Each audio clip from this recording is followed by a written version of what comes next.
I ate my muffin. All right, y'all. We give praise, esteem, and honor to the living Alahym in the name of Yahushua HaMashiach. Let's pick this up in John chapter 5, verse 39. Search the scriptures, for in them you think you have eternal life, and there they will testify of me. And you will not come to me that you might life. I receive not honor from men, but I know you, that you have not the love of Alahym in you. I come in my Abba's name, you receive me not. If another shall come in his own name, he will receive. How can you believe which receive honor one from another, and not the honor that comes from Alahym only? Do not think that I will accuse you to Abba. There's one that accused you, even Moses, in whom you trust. Nothing. She's telling you, don't stand right there. You're not paying attention. Even Moses, in whom you trust, had you believed Moses, you would have believed me, for he wrote of me. But if you believe not his writings, how should you believe my words? All esteem and praise of Abba and Shamayim in the name of Yahushua HaMashiach. Shalom, Emma Sharona. Shalom, Tavon. Shalom, Amuna. Let's go to Hosea 1 and 10. It just came to my mind what I should have named this here. Because, I don't really... Shalom, Brother Robert, man. I don't like to make things go past 3 weeks or 9 parts, but it is what it is. I got the next one lined up, so we'll stay online. But Hosea 1 and 10. Yet the numbers of the sons of Yasharal shall be as the sand of the sea, which cannot be measured nor numbered. It shall come to pass in the place where it is said unto them, you, not my people, it shall be said unto them, the sons of the living Alahym. I want you to swing over here to Zephaniah chapter 3 real quick.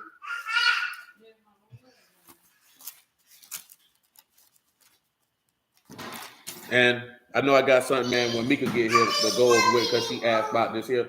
But then also, too, man, I had sat down the other day and looked at that movie, Nefarious. And it's elements in that movie, right, that we done talked about several times before. That before I was even in the word, I seen the elements of this game being played. Even this debate that these dudes was having right before we clicked on here is also evidence of this very thing. You know what I'm saying? And it has to do, and it's one element that we were talking about, how angels didn't have sex with women, that is also kind of mentioned in this film. The movie is about a dude who's possessed by a demon. But nevertheless, let's come over here to Zephaniah 3, right? Which word do I desire to start? I'll start at verse 1 because this is dealing with what's going to go down in Jerusalem. We can look at Isaiah 4 too, as far as elements of things that's going to go down on the back end, which is what we've been discussing. So, woe to her that is filthy and polluted, to the oppressing city. She obeyed not the voice. She received not correction. She trusted not in Yahuwah and drew not near to her Alahym. Then why did you throw it? So the frustration that you have right now, you deserve to have it.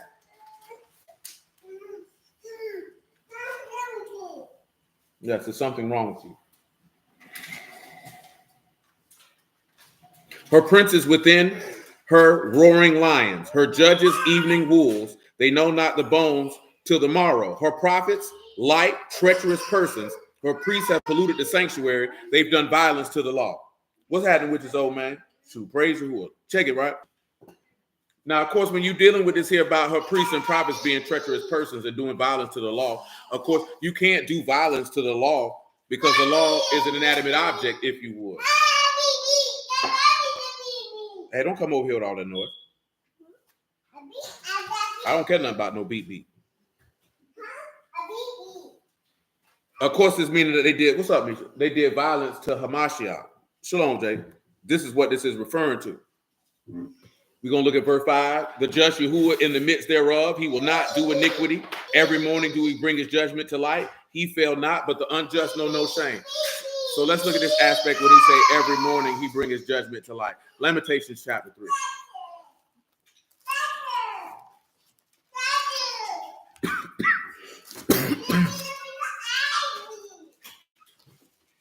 And if we have to, we can go back and do some stuff in Ezekiel chapter 1 just to see if y'all can remember that pertains to his coming also. Who doesn't recall the things in Ezekiel chapter 1? Let that be known right now, because if you do recall, I'm not going to do it. Lamentations chapter 3. What is it verse about desire? Now, there we go. Lamentations 3, and we can come over here to verse 20. My soul hath still in remembrance and is humbled in me. This I recall to mind, therefore have I hope. Yahuwah's mercies that we are not consumed, because his compassions fail not. New every morning, great is your faithfulness. So let's talk about this new every morning.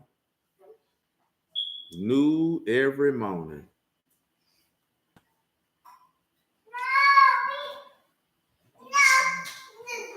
Well, of course, it's Kadash Bokar, which of course is a new thing, a fresh thing. And of course, great is Ra and faithfulness Amuna. So the great is the steadfastness, the firmness, the fidelity. Hey, hush your mouth. Don't worry about it. Pardon me for a moment.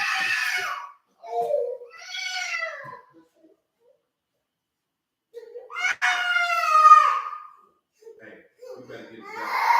You better get it together. That's what you gotta do. So hush your mouth.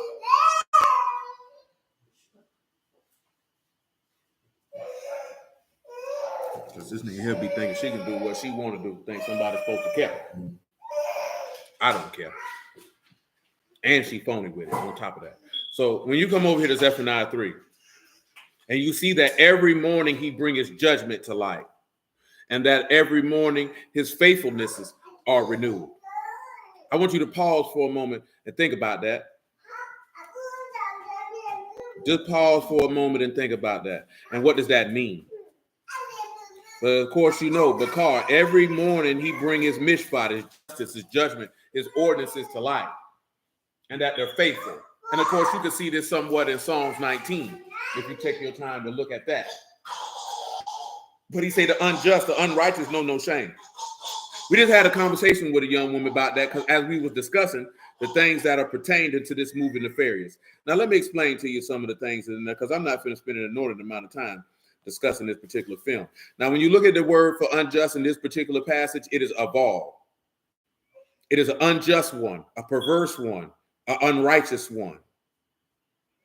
That's what's used there. And the most of the times that this word is used in the book of Job. So now I mentioned in the passage in Proverbs 29 and 27.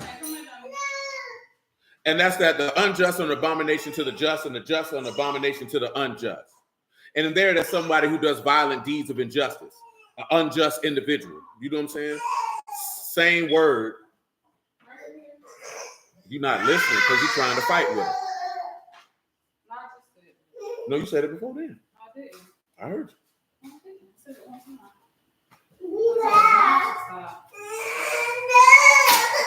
She want that seat. So listen. In the film is about a psychiatrist who is an atheist, and it is his duty to determine if this condemned killer is competent enough to stand for execution. This condemned killer is possessed by a demon. God bless Brother Langford. And this demon begins to run down how Satan got booted out of heaven. You know what I'm saying? Shalom, Brother Marvin, man. Now, I think we did run down some of these things about him being booted out of heaven. But let's take a look at it right now. Revelation 12 and 1. I know I got that at the Job, but we didn't get into it in great detail. So even before I even would think about looking at this film, we already had this in play. So let's come over here to Revelation 12 and 1. Now, in the film, of course, we know from examining the text that Satan's issue wasn't that he didn't want to serve man, which is what this unclean spirit said in this film. It's that he didn't want to serve Yahushua. That's what he didn't want to do. He believed that he was greater than the Lord. You know what I'm saying? Shalom, Brandon, man. See, a lot of brothers think that that it's really that he didn't want to serve man. He didn't care about man. You have to remember he's an accuser of the brethren. This is what Revelation 12 say. So guess what that means? If you have understanding the text, you know, some things won't always be just laid out specifically. You have to have some level of understanding. So if Revelation 12 tells you that Satan is an accuser of the devil, is an accuser of the brethren, and he accused them day and night before the throne. And then you read in the book of Job that that's exactly what Satan did as it pertains to Job. Then what you think Satan did as it pertains to Adam when he was standing before that throne? You don't think he stood before them and accused them? More specifically, you can see clearly he accused Eve. Because Yahuwah already knew what Adam was going to do. Remember, the son can do nothing but what he sees the father do. So if you believe Alahym is love, and then you believe Psalms of Solomon chapter 8 that say love is stronger than death, then you would already knew what Adam was going to do. Because we just had this conversation with a young lady. She said, well, would you keep Torah if it wasn't no reward?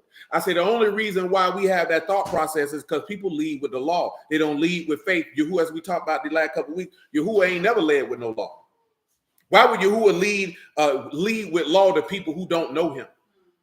You got to ask yourself that type of common sense. Why would he lead with instructions for people who don't know him? That don't make sense. I have to manifest myself to you for you to know me before I can even talk about dropping some instructions on you. What good is instructions if you don't know me? What good is that?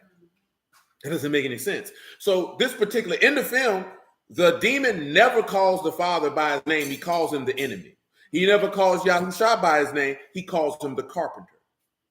You understand? So, of course, y'all know from what's in Matthew, when a Catholic priest come in the room, the killer stands up and says, "Son of God, you come to torment me before the time?" He said, "Did the carpenter send you here to gloat?" But it was also one thing that this unclean spirit mentioned is that they don't manifest themselves in flesh like how we think angels had sex with women. It said they needed a host.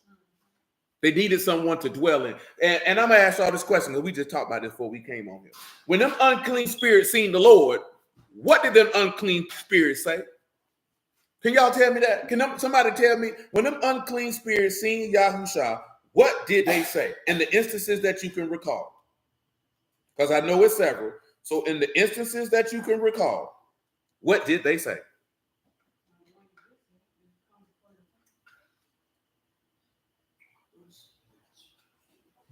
I'm going to give y'all a couple seconds, man, to jump in on that. That's right. See, the one I just said, indeed, I can't dispute that because I just said it. No, I know I heard you say it, but we already had this conversation. So because you already know the answer. It ain't too many answers you can give. What have we to do with you, Yahushua? 20 minutes before the time of what Michael said. Come over here to Matthew chapter 8, right? Everybody mentioning this one here, but they're going to, this one here, of course, it'll come to your mind, but we'll overlook it. Matthew 8:28. You say, Yahushua, we know, but who are you? Yeah, that's in Acts 19, indeed. Matthew 8:28. And when he was come to the other side of the country of Gergesenes, then met him two possessed with devils coming out of the tombs, exceeding fierce, so that no man might pass by that way. And behold, they cried out, saying, what have we to do with you, Yahushua, you son of Alahym? Are you come hither to torment us before the time? And there was a good way off from them a herd of many swine feeding. So the devils besought him, saying, if you cast us out, suffer us to go away into the herd of swine. And he said unto them, go. And when they were come out, they went into the herd of swine, and behold, the whole herd of swine ran violently down a steep place into the sea and perished in the waters. And then they that kept them fled and went their ways into the city and told them everything that was befallen to the possessed of the devils. Now notice that when the swine, when the devils, shalom, Maji, when the devils asked to be cast out, they asked to be cast out into another host. This particularly into swine. See, if an unclean spirit is not operating in heaven, then this has to operate in the host. Because the young lady we were talking to, she said she don't believe in demonic possession. And I can understand why, especially when you look at how demonic possession is described in this particular society. Now, in this particular film, this man did say that he would move the person who he possessed to do certain things that they necessarily would not do. But when you look in the text, let's come over here to the book of Samuel. I just want to lay this stuff out here for y'all so that you know exactly what we're talking about as it pertains to that, since we're talking about Satan getting cast out. Because like I said, we did speak on that. 1 Samuel 16 last week. We just didn't get around to it. What's in Job, where he say he charged his angels with folly. Now, one thing that this unclean spirit said in this film is that Satan is know that he's going to hell, and his utter objective is to take as many souls with him to hell as possible. Now, of course, you should know from Matthew 25 and 41, he say, depart from me into, let me just read it. Just hold Revelation 12. We're going to get there. Because the reason I mentioned this is because we talked about Gog and Magog. So if we're talking about God and Magog, then we're going to have to talk about Satan be released from his prison, which y'all know Satan going into prison in Isaiah 24 and 23. I mean, we have to deal with him going to hell. See, this is what people don't realize. Satan don't go to hell when the Lord comes. That's not when he goes. He go to hell once it's over with. Now, see, I was just telling Latrad here, man. You know what most brews tell you Satan's greatest deception is in the Christian church. If you believe Satan's greatest deception is the Christian church, he got you deceived. Because that's not where his deception lie at. You know why? Because it's so far from the truth, it ain't no way you should be deceived by that. Christianity is so far away from the word that if you deceived by that, you went out your way to be stupid. You know what I'm saying? Like straight up and down, if you think that's the deception. Always remember what Daniel 8 tell you, that he will have understanding of dark sentences. So that's not what a deception lie at the Christian church. But this is one thing everybody done heard this saying. The greatest trick the devil ever pulled was to make the world think that he did not exist. So in this particular film, this unclean spirit said that they actually executed what's in Isaiah 5 and 20. And we're going to read Isaiah 5 and 20. But why I was going to, I don't forgot just that fast. Oh, Matthew 25 and 41. That wasn't going to praise you. Matthew chapter 25, verse 41. Listen to it. Then he shall say unto them on the left hand, depart from me, you cursed, into everlasting fire, prepared for the devil and his angels. So this is what a lot of people, when they get mad at Yahuwah, why would he send people to hell? Hell was never prepared for man. That was never prepared for man. Why would he? Remember, Adam is a what? A son of God. So why would he prepare the sons of God for the everlasting flame? That's not who he prepared it for. I'm going to read it to you again. Matthew chapter 25, verse 41. Then he shall say unto them on the left hand, depart from me, you cursed, under everlasting fire, prepared for the devil and his angels. Hell, the lake of fire, the valley of Hinnom, the valley of Tophet was never, and I mean never, intended for man. You know how we know this wasn't intended for man? Ezekiel 18 and 31.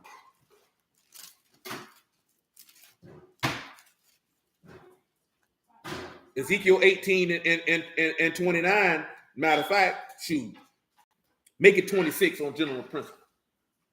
When a righteous turn away from his righteousness and commit iniquity and die in them, for the iniquity that he have done shall he die. Again, when the wicked turn from his wickedness that he have committed and do that which is lawful and right, he shall save his soul alive. Because he consider and turn away from all the transgressions that he have committed, he shall surely live, he shall not die. Yet saith the house of Yasharal, the way of the Lord is not equal. O house of Yasharal, are not my ways equal? Are not your ways unequal? Therefore, I will judge you, O house of Yasharal, everyone according to his ways, saith Yahuwah Alahym. Repent and turn from all your transgressions, so iniquity shall not be your ruin. Cast away from you all your transgressions whereby you have transgressed, and make you a new heart and a new ruach. For why will you die, O house of Yasharal? For I have no pleasure in the death of him that dieth, saith Yahuwah Alahym. Wherefore, turn and live. See, this is something that we don't pay attention to in the word, right? Satan ain't get no mercy. When Adam sinned, he still extended mercy to Adam because he ain't killing. You remember in Ecclesiastes 7, he said he made man upright. So it was never Yahuwah's intent to cast any man into hell. Again, going back into the statement of what that unclean spirit said in that film. Satan know he going to hell, so he wants to deceive as many people as possible to go to hell with him. Because he already know he going. He already know he going. He's convinced you that you not going to go with him. You know what I'm talking about? See, in the film, he was talking about, see, the angels do not have the option to repent or get mercy. I mean, no, it's not even about repentance. And that's what we were talking about, Brother Mom, when we were talking about what the brother was talking about with Saul. You can repent and get no mercy. You know what I'm saying? You cannot repent and still get mercy because the mercy belongs to Yahuwah. So there's nothing that anyone who has went against Yahuwah can do that has any determination on if he'll be merciful or not.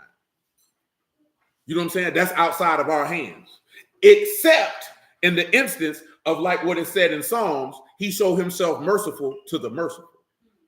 And mercy rejoices against judgment. So that's why you see that with David. David had showed mercy so many times that when he actually condemned himself, Mercy was able to rejoice against the judgment that he spoke against his own head. This is why the Apostle James wrote that. Because David wrote, he'll be merciful to the merciful. So if Yahuwah wanted to have mercy on Satan and his angels, he could have chose to do that. He chose not. That's why the law says in Exodus 33, he'll show himself merciful to whom he will be merciful. Because mercy has, will, and always be with Yahuwah. No, there's nothing that any man can do to influence if he'll be merciful or not. You know what I'm talking about? Yeah, for all intents and purposes. And see, this is the difference where we look at it, how he had it stored up. The mercy that David showed was the mercy that he did from his heart. It wasn't like, oh, I'm going to sin one day, let me have mercy stored up. And I'm not saying you saying that. I'm just trying to let that be known in case somebody come back and see that comment later and think, well, if I do some merciful things, let me go do something wicked, and then I got mercy stored up in heaven. You know what I'm saying? Because that goes into when the righteous man doeth iniquity and say, I trust in my righteousness, it won't be no mercy for you. Like you say in Ezekiel 33. You know what I'm talking about? But if you do it from the heart and you get caught out of pocket, if Yahuwah see fit to have mercy on you, then he will do so. But it shows the elements, indeed, my G. It shows the elements of why you ought to be a merciful person. And not so you looking, because see, if you got it in your mind, I'm going to be merciful so I can be a wicked nigga later, you going to hell. Because you already know what you're doing. Shalom, Judah, man. You already know what you're doing. Yeah, it don't be like that. You know what I'm saying? But again, it was never Yahuwah's intent for any man to go to hell. Man is choosing to go to hell. And in this film, that the psychiatrist, again, he was an atheist. So he went to running down all manner of liberal agendas. And it was funny because he said, yeah, we're getting rid of hate speech. And the spirit said, we didn't even come up with that. Y'all came up with that on your own. You know what I'm talking about? But what he was doing, let me read that Isaiah 5:20, because this is what's going on in the world. See, Satan, and he did the very thing that we done talked about plenty of times. Satan has caused you to deify yourself. So you've become your own God. You know what I'm talking about? Yeah, no doubt. See, you know what I'm talking about? You done became your own God. See, that's what Satan wants you to be. He wants you to be your own God. Because when you're your own God, then you can never be under the auspices of Yahuwah's direction and power and authority, because you believe you have your own power and authority.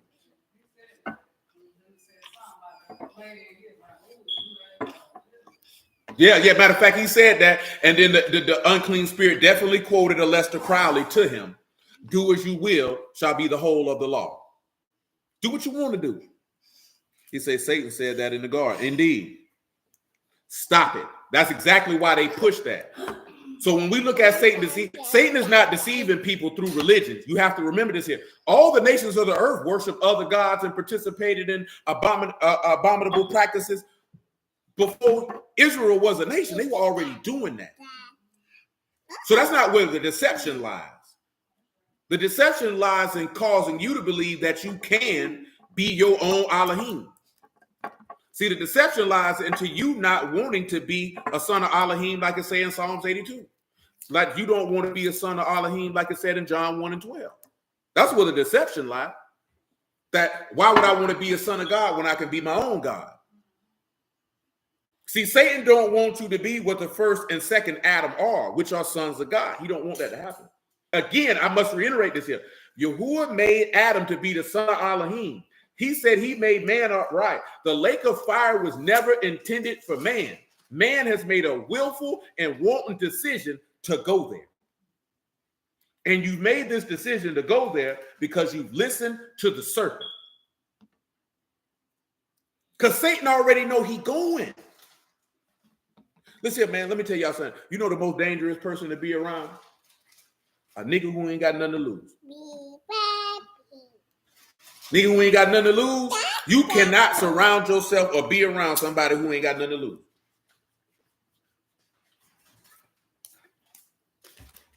Satan ain't got nothing to lose.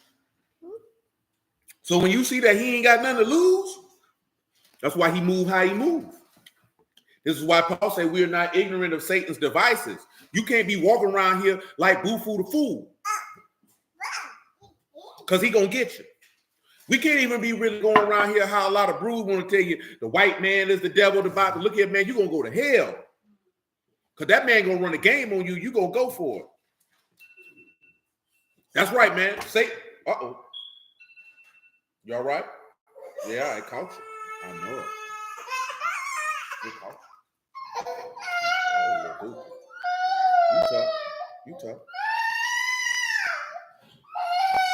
Hey, she hit her ear. Let me see. Let me see. You all right? Yeah.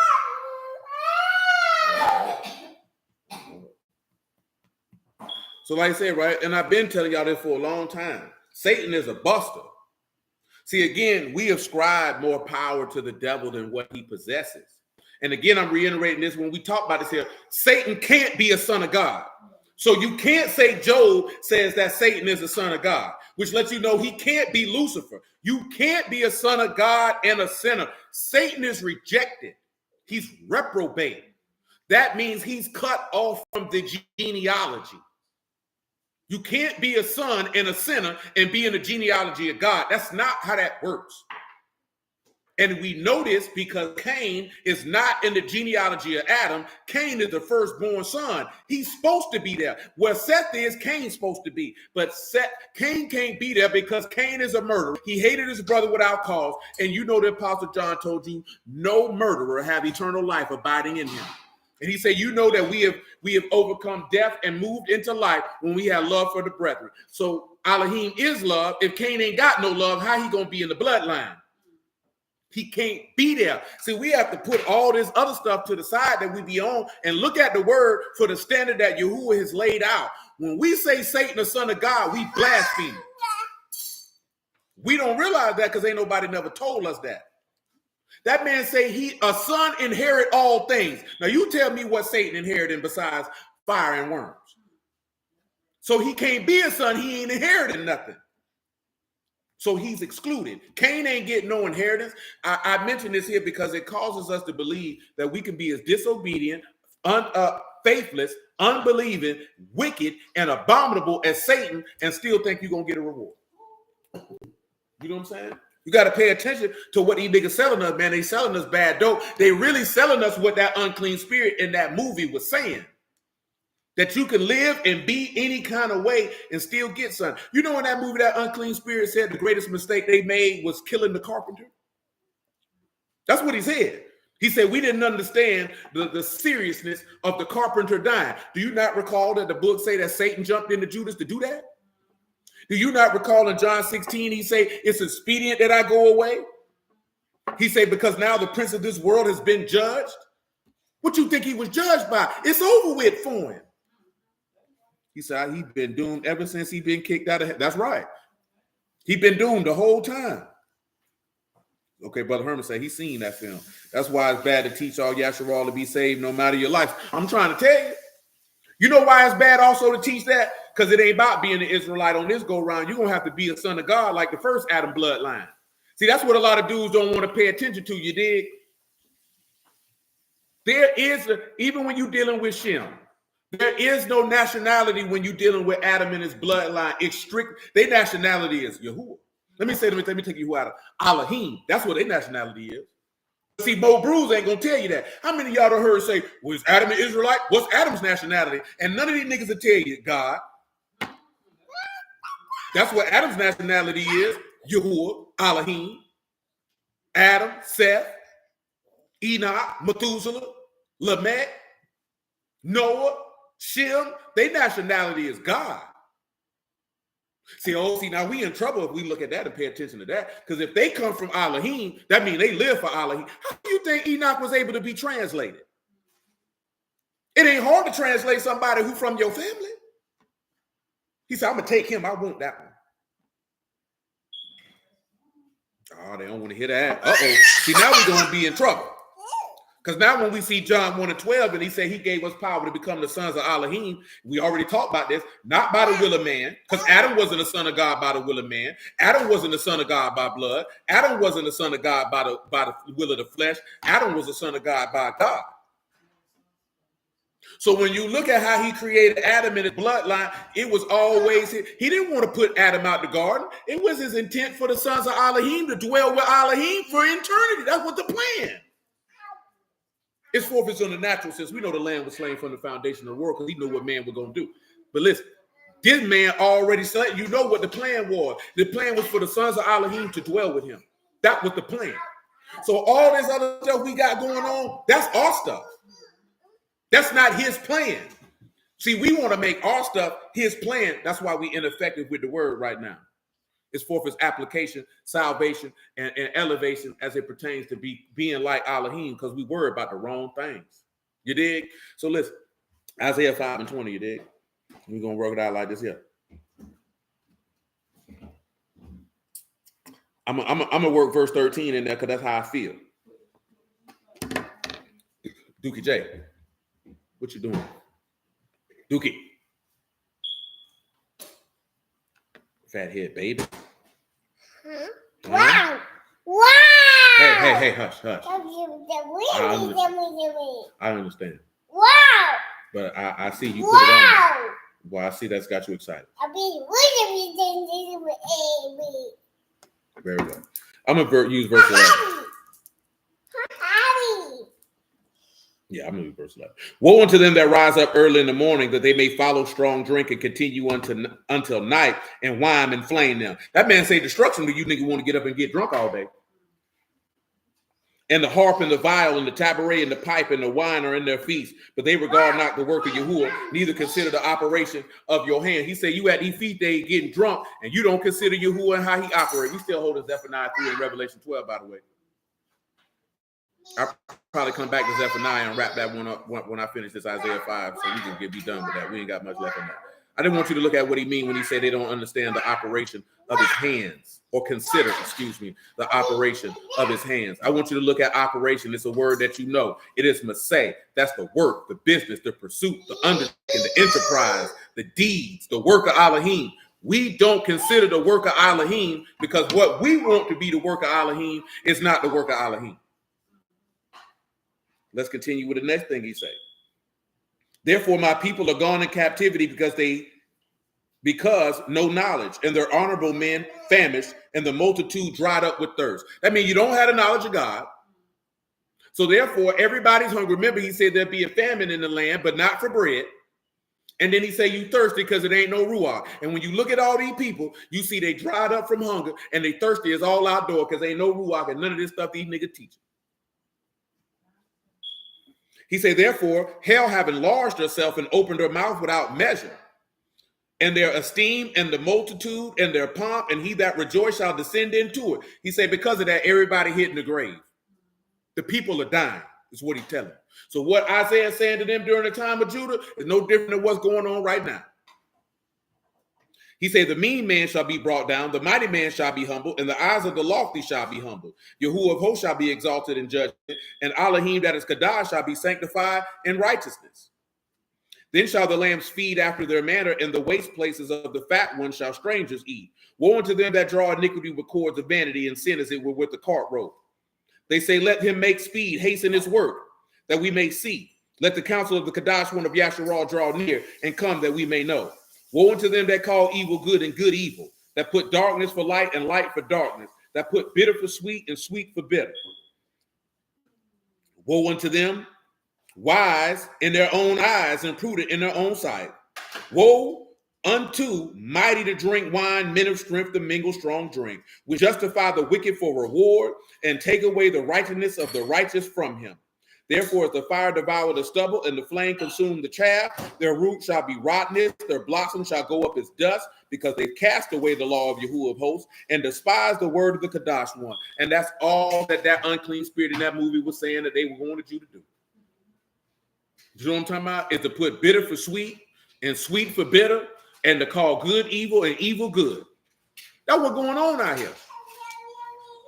It ain't just out here talking about trannies and all this other stuff we be on. It's people who teaching the word who doing it. Don't you know every time somebody tell you keep the commandments to the best of your ability, they telling you that good is evil and evil is good? Shalom. You understand that?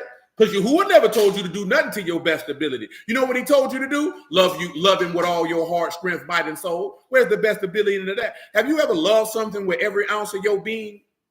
Whether it be a person or an activity? Ain't nothing you do to the best of your ability. You just do it. And you do it with all of you. See, when you say do it the best of your ability, that means you ain't really got you invested. You gonna leave something back. I'm on to Zephaniah 9:3. See, we got to move from the best of your ability. See, you know why that said it shows up too also? Listen. The just live by their faith. When you genuinely love Yahuwah with all your might, heart, and soul, keeping his instructions is the easiest thing that you could ever do in life. You know what you'll be more focused on doing? Being merciful and good and gracious and long-suffering. You're going to be more the joy, the peace, the meekness, the self-control. You're going to be so focused on exemplifying the characteristics of his Ruach, the characteristics that make Yahuwah, that you walk around here talking about sinning is an afterthought for you. That's an afterthought.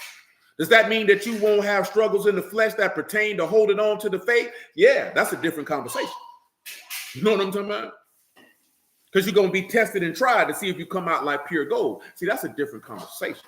But when you're talking about instructions, not being a murderer, not being evil, not coveting what belonged to somebody else, respecting your parents, that's a whole nother conversation, my G. See, people want to focus on the commandments so easily because they don't know Yahuwah, so they can't talk to you about Yahuwah. They got to talk to you about commandments. They want to talk about theology because they don't know Yahuwah to talk about Yahuwah to you so you can draw near to him and actually put your faith and hope in him and actually have yada with him, which is experienced by knowing. See, they can't tell you how to experience someone whom they've never experienced. That's like a virgin telling you about having sex. He don't know nothing about that. That's like a dude who don't never get women tell you about how to get women. How he gonna tell you about how to have an experience with women and he ain't never had none or never had a positive interaction with one? Ain't nothing he can tell you. There's nothing he can tell you. Shalom, Brother Marcus, man. You got to start paying attention to that. How many of you brother listen to a dude ain't never had no women? He ain't never known to get no women. He ain't never had no pimping in it. No style, no grace, no nothing. You gonna listen to him tell you about how to get women? He don't know nothing about. Why you think all these dudes be talking bit about how women is? Because they could never get none. So they can't tell you nothing positive about it. They don't know. Why you think these dudes be arguing and fussing and fighting about the doctrine they be arguing about? Because they don't know Yahuwah. So what can they tell you? They can't tell you nothing about him. You ain't got to believe me. Just look out here and pay attention and tell me what you see. Holler at me later on, man. We can talk about it. Zephaniah 3, man. I stopped in verse 5. I read it again. See, and that's just pretending to how his faithfulness is every moment. We hold in Revelation 12. Let me get back around now.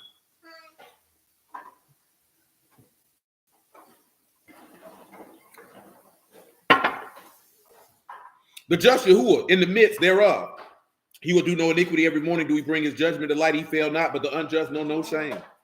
I've cut off the nations. Their towers are desolate. I made their streets waste, that none pass by. Their cities are destroyed, so that there is no man and there is none inhabitant. I have said, surely you will fear me. You will receive instruction. The dwelling should not be cut off. Howsoever I punished them, but they rose early and corrupted their doings. Therefore wait upon you me, saith Yahuwah, until the day that I rise up to the prey. For my determination to gather the nations, that I may assemble the kingdoms, to pour upon them my indignation, all my fierce anger, for all the earth shall be devoured with the fire of my jealousy. Of course, that goes to what we were talking about in Revelation 19, about how he going to gather all the nations. That's going to take you to Joel chapter 3, the valley of decision, assemble all the heathen and gather them together. He going to gather these people all in one place and murder them. You know what I'm talking about? He gonna gather them all in one place and kill them dead. And he ain't got no shame about it. You know what something that came to my mind that we ain't talked about with we talked about with the Tower of Babel about a good almost 8 years ago. And I know we dealt with it on Pentecost, but now we got to show it on the back end. It popped up in my memories too the other day. You know what I'm talking about? But yeah. Praise the Lord. We're gonna deal with that in a second.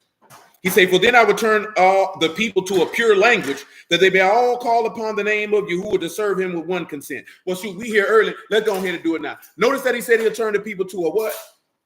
A pure language. What does that mean? Because we had a conversation with a dude about the Tower of Babel, and he just was just lying for no reason, because he just didn't want to accept what was there. Of course, you know that is Harar Safar. What is Harar? Borar, excuse me. That's to purify, select, polish, purge, pure, just, kind. Because you know a lot of people argue by Hebrew as God's language and all this other type of stuff. That's nigga conversation. Of course, you know Safar's lip or language. So they could all serve him, but I want you to look at what is to serve him with a kod? Consent, which is shakim. And that's the shoulder, the back, the shoulder blade, consent portion, or back in general. If you know about the law, you know the shoulder and the kidneys is considered to be the what? The best part. You dig? But come over here to Genesis, what, 11?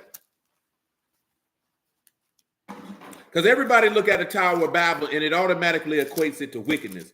But is it actually wickedness enumerated in what they had going on? Let's look and see.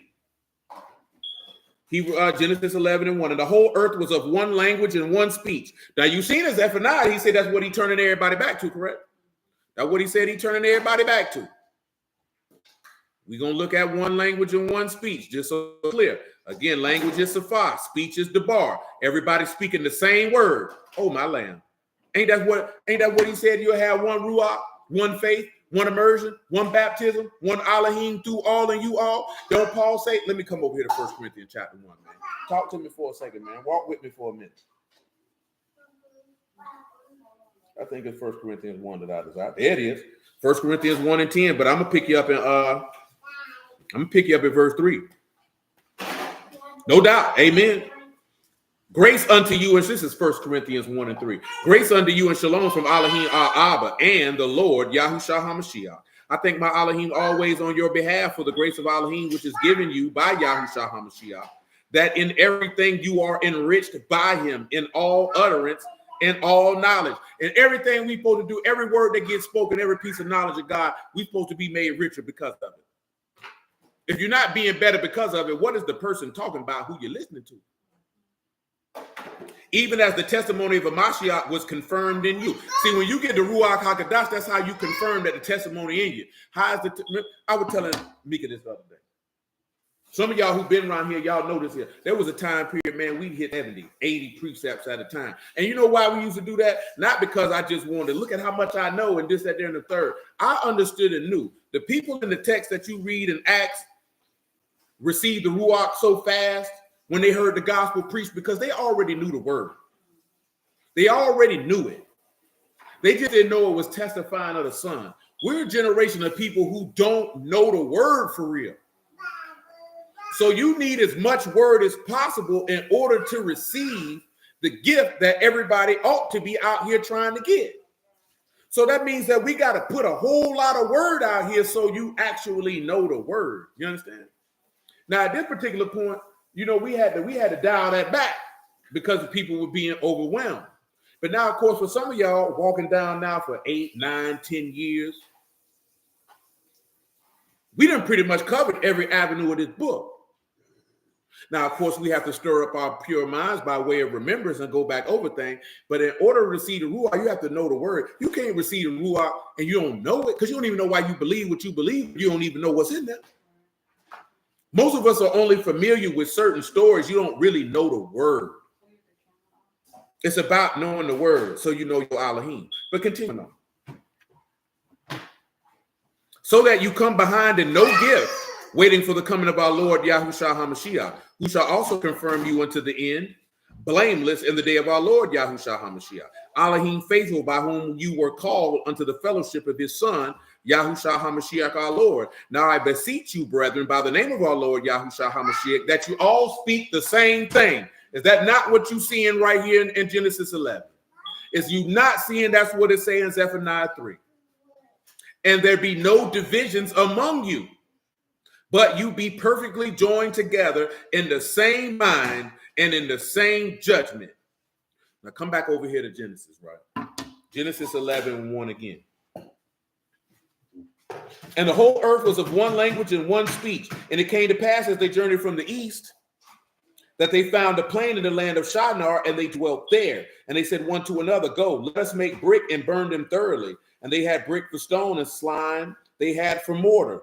And they said, go, let us build up a city and a tower whose top unto heaven, and let us make us a name, lest we be scattered abroad upon the face of the whole earth. So this is where the difference come in at. This wasn't a work of God. This was the work of man. Man wanted to make themselves a name versus Yahuwah giving them a name. Man wanted to make his own chief cornerstone instead of Yahuwah being that chief cornerstone.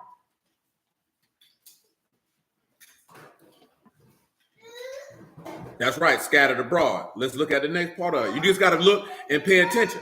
Remember, they wanted to build a city and a tower. Pause. Come over here to Hebrews 11, and let's look at that.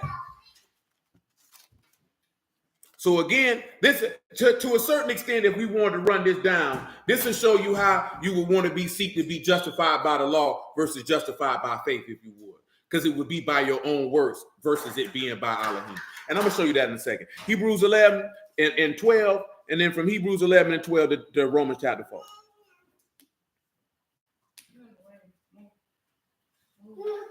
Matter of fact, no. Let me back that up to Hebrews 11 and 8. Because I was thinking about verse 16 first, but there's a verse before that we need also. Hebrews 11 and 8. By faith, Abraham, when he was called to go out into the place where he should receive an inheritance, obeyed.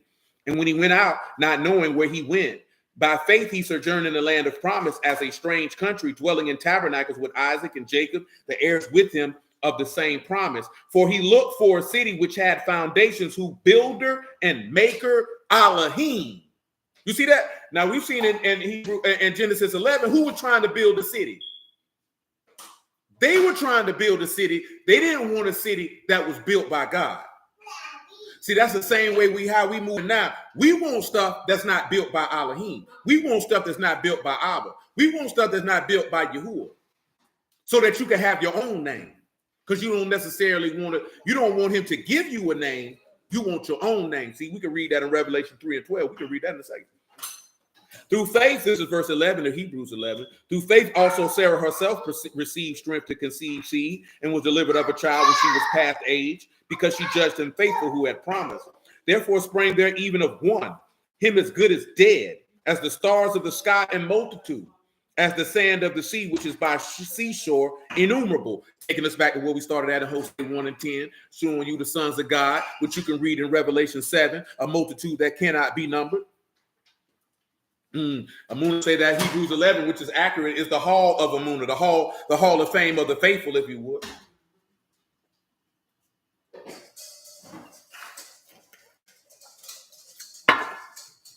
These all died in faith, not having received the promises, but having seen them afar off, were persuaded and embraced and confessed that they were strangers and pilgrims on the earth. I can't recall.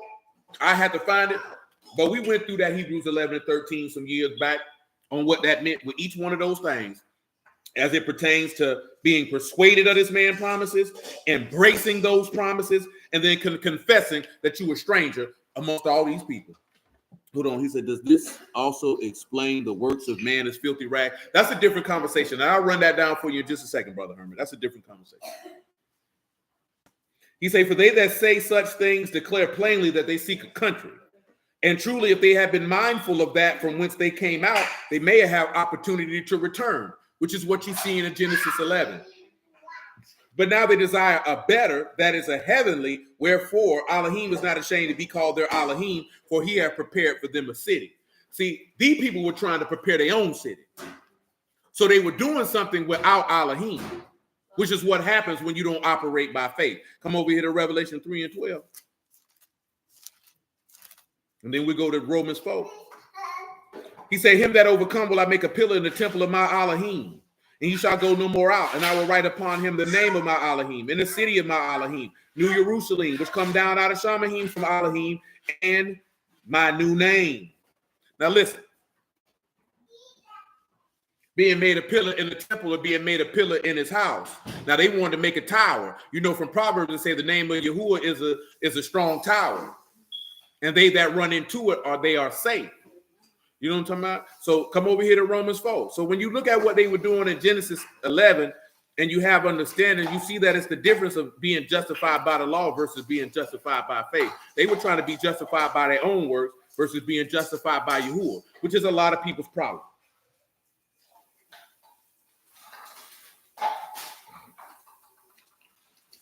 Oh, I think it's at the top of Romans 4:1. I'm looking in the wrong place. Listen, Romans 4:1, and we go back to Genesis 11. What shall we say then that Abraham our father as pertaining to the flesh have found? For if Abraham were justified by works, he have to esteem, but not before Alahym. For what saith the scripture? Abraham believed Alahym, and it was counted unto him for righteousness. Now to him that work is the reward not reckoned of grace, but of debt. But to him that work not, but believe on him that justify the ungodly, his faith is counted for righteousness. See, people will hear that and they'll say, see, you ain't got to keep the law. You have to remember, this is what people already got in their heart, that this is what they want to do. You have to understand and know that. Y'all get upset with people because it's already in their heart that they don't want to obey. Listen, if people out here teaching not to keep the law and somebody going to believe it, ain't nothing you can say to change that if that's the mind Yahuwah gave them. See, you be more focused on trying to change somebody's mind instead of just dropping what you got to drop and going about your business. That's our problem. You want to go back and forth and argue with people. For what? For what? What sense that make? That make as much sense as tits on the board. Come back over here to Genesis 11. Hashem, what's good, my G?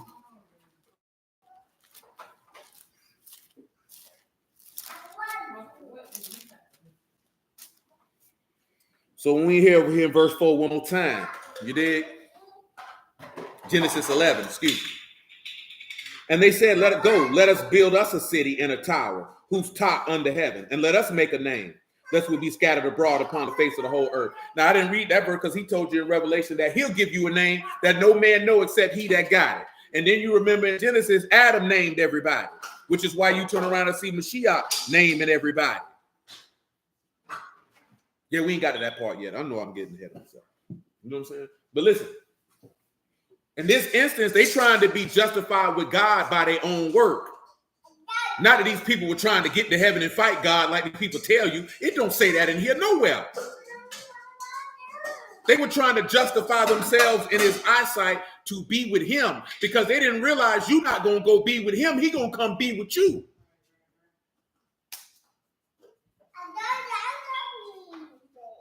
Genesis 11 and 5. And Yahuwah came down to see the city and the tower which the sons of Adam builded. And Yahuwah said, behold, the people one, and they all have one language, and they begin to do, and now nothing will be restrained for them which they have imagined to do. Now, this just came to my mind. Praise Yahuwah. Listen, answer me this question. Why do y'all believe the people had one language? Where would you be able to go to and identify in the text why all the people in Genesis 11 got the same language? Because this is something that you're not going to read it directly in the law, but if you have understanding, you should be able to look in your law and say, okay, this is why all these people got the same language. And it ain't even that difficult if you don't overthink it. And it's something that we've been discussing.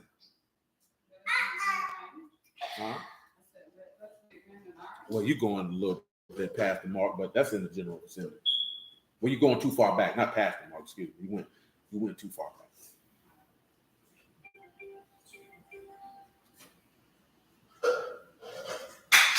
Why do you believe, according to this word, that they had one language? Hashem say family. It's in the general vicinity also. I'm really trying to make sure that y'all are very specific. Say, Brother Marvin say Genesis 25.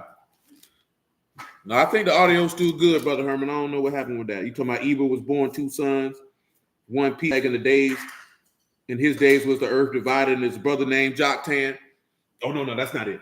That's too far in front. Anybody else before we wrote on Mother want to say Adam and Eve were one? I will allow it. Adam is a part of that.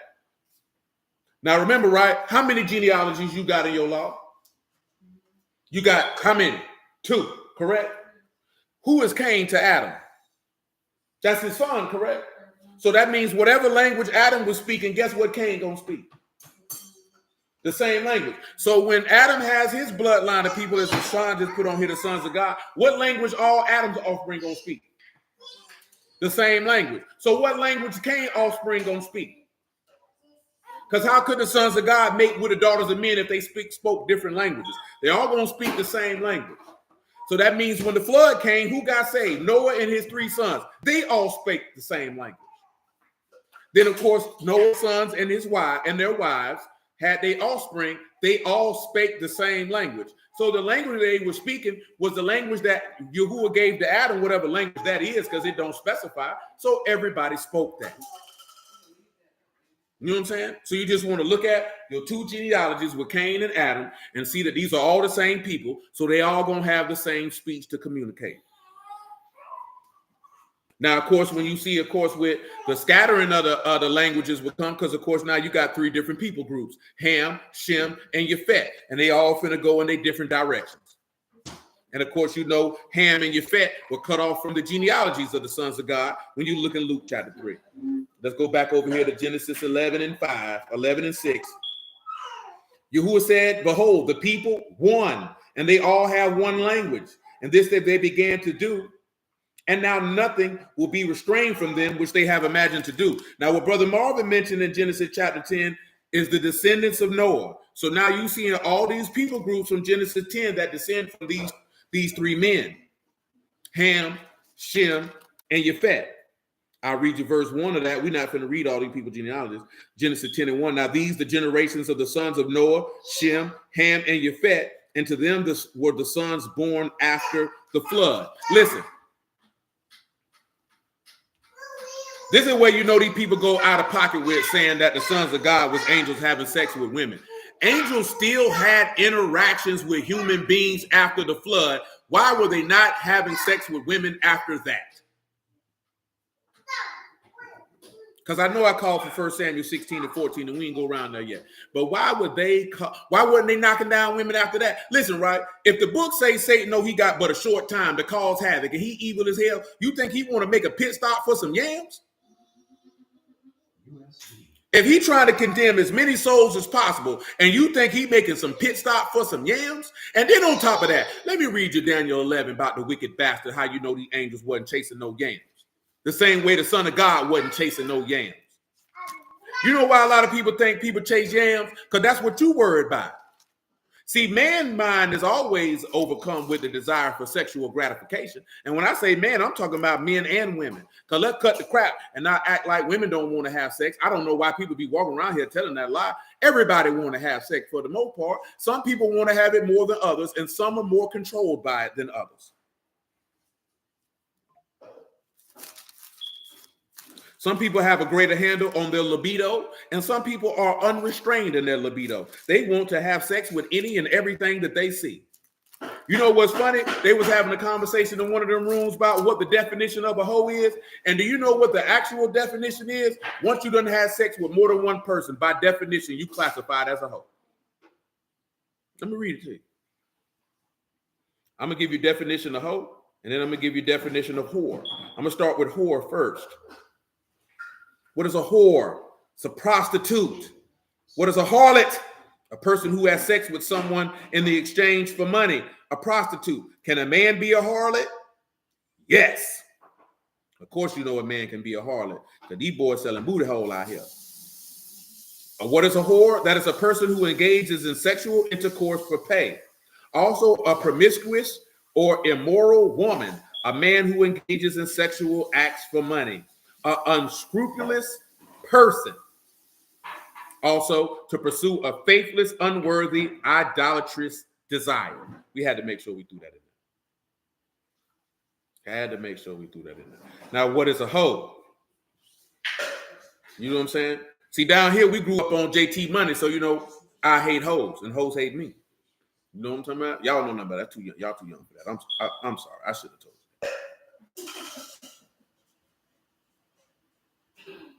What is a hoe? Of course, you know, you have the actual hoe, you know, a tool. Everybody likes to use a good old garden hoe. You ever used a garden hoe? I have also. I don't like to use it. I just rather use a shovel. Sometimes they work well, sometimes they don't. Hold on. Maybe we got to take the E off.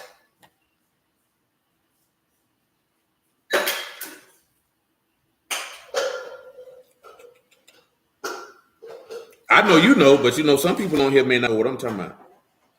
We talking about the poison clan. So I don't know what definition, what dictionary they use for that definition. Merriam-Webster ain't telling me nothing. Let's see what Cambridge Dictionary say. Now, one of they said an insulting word for a woman, especially one who is considered to have a lot of sexual partners. Yeah, I don't know what book that dictionary they use. But the only reason I mention that because, you know, shalom, each man, we know societally,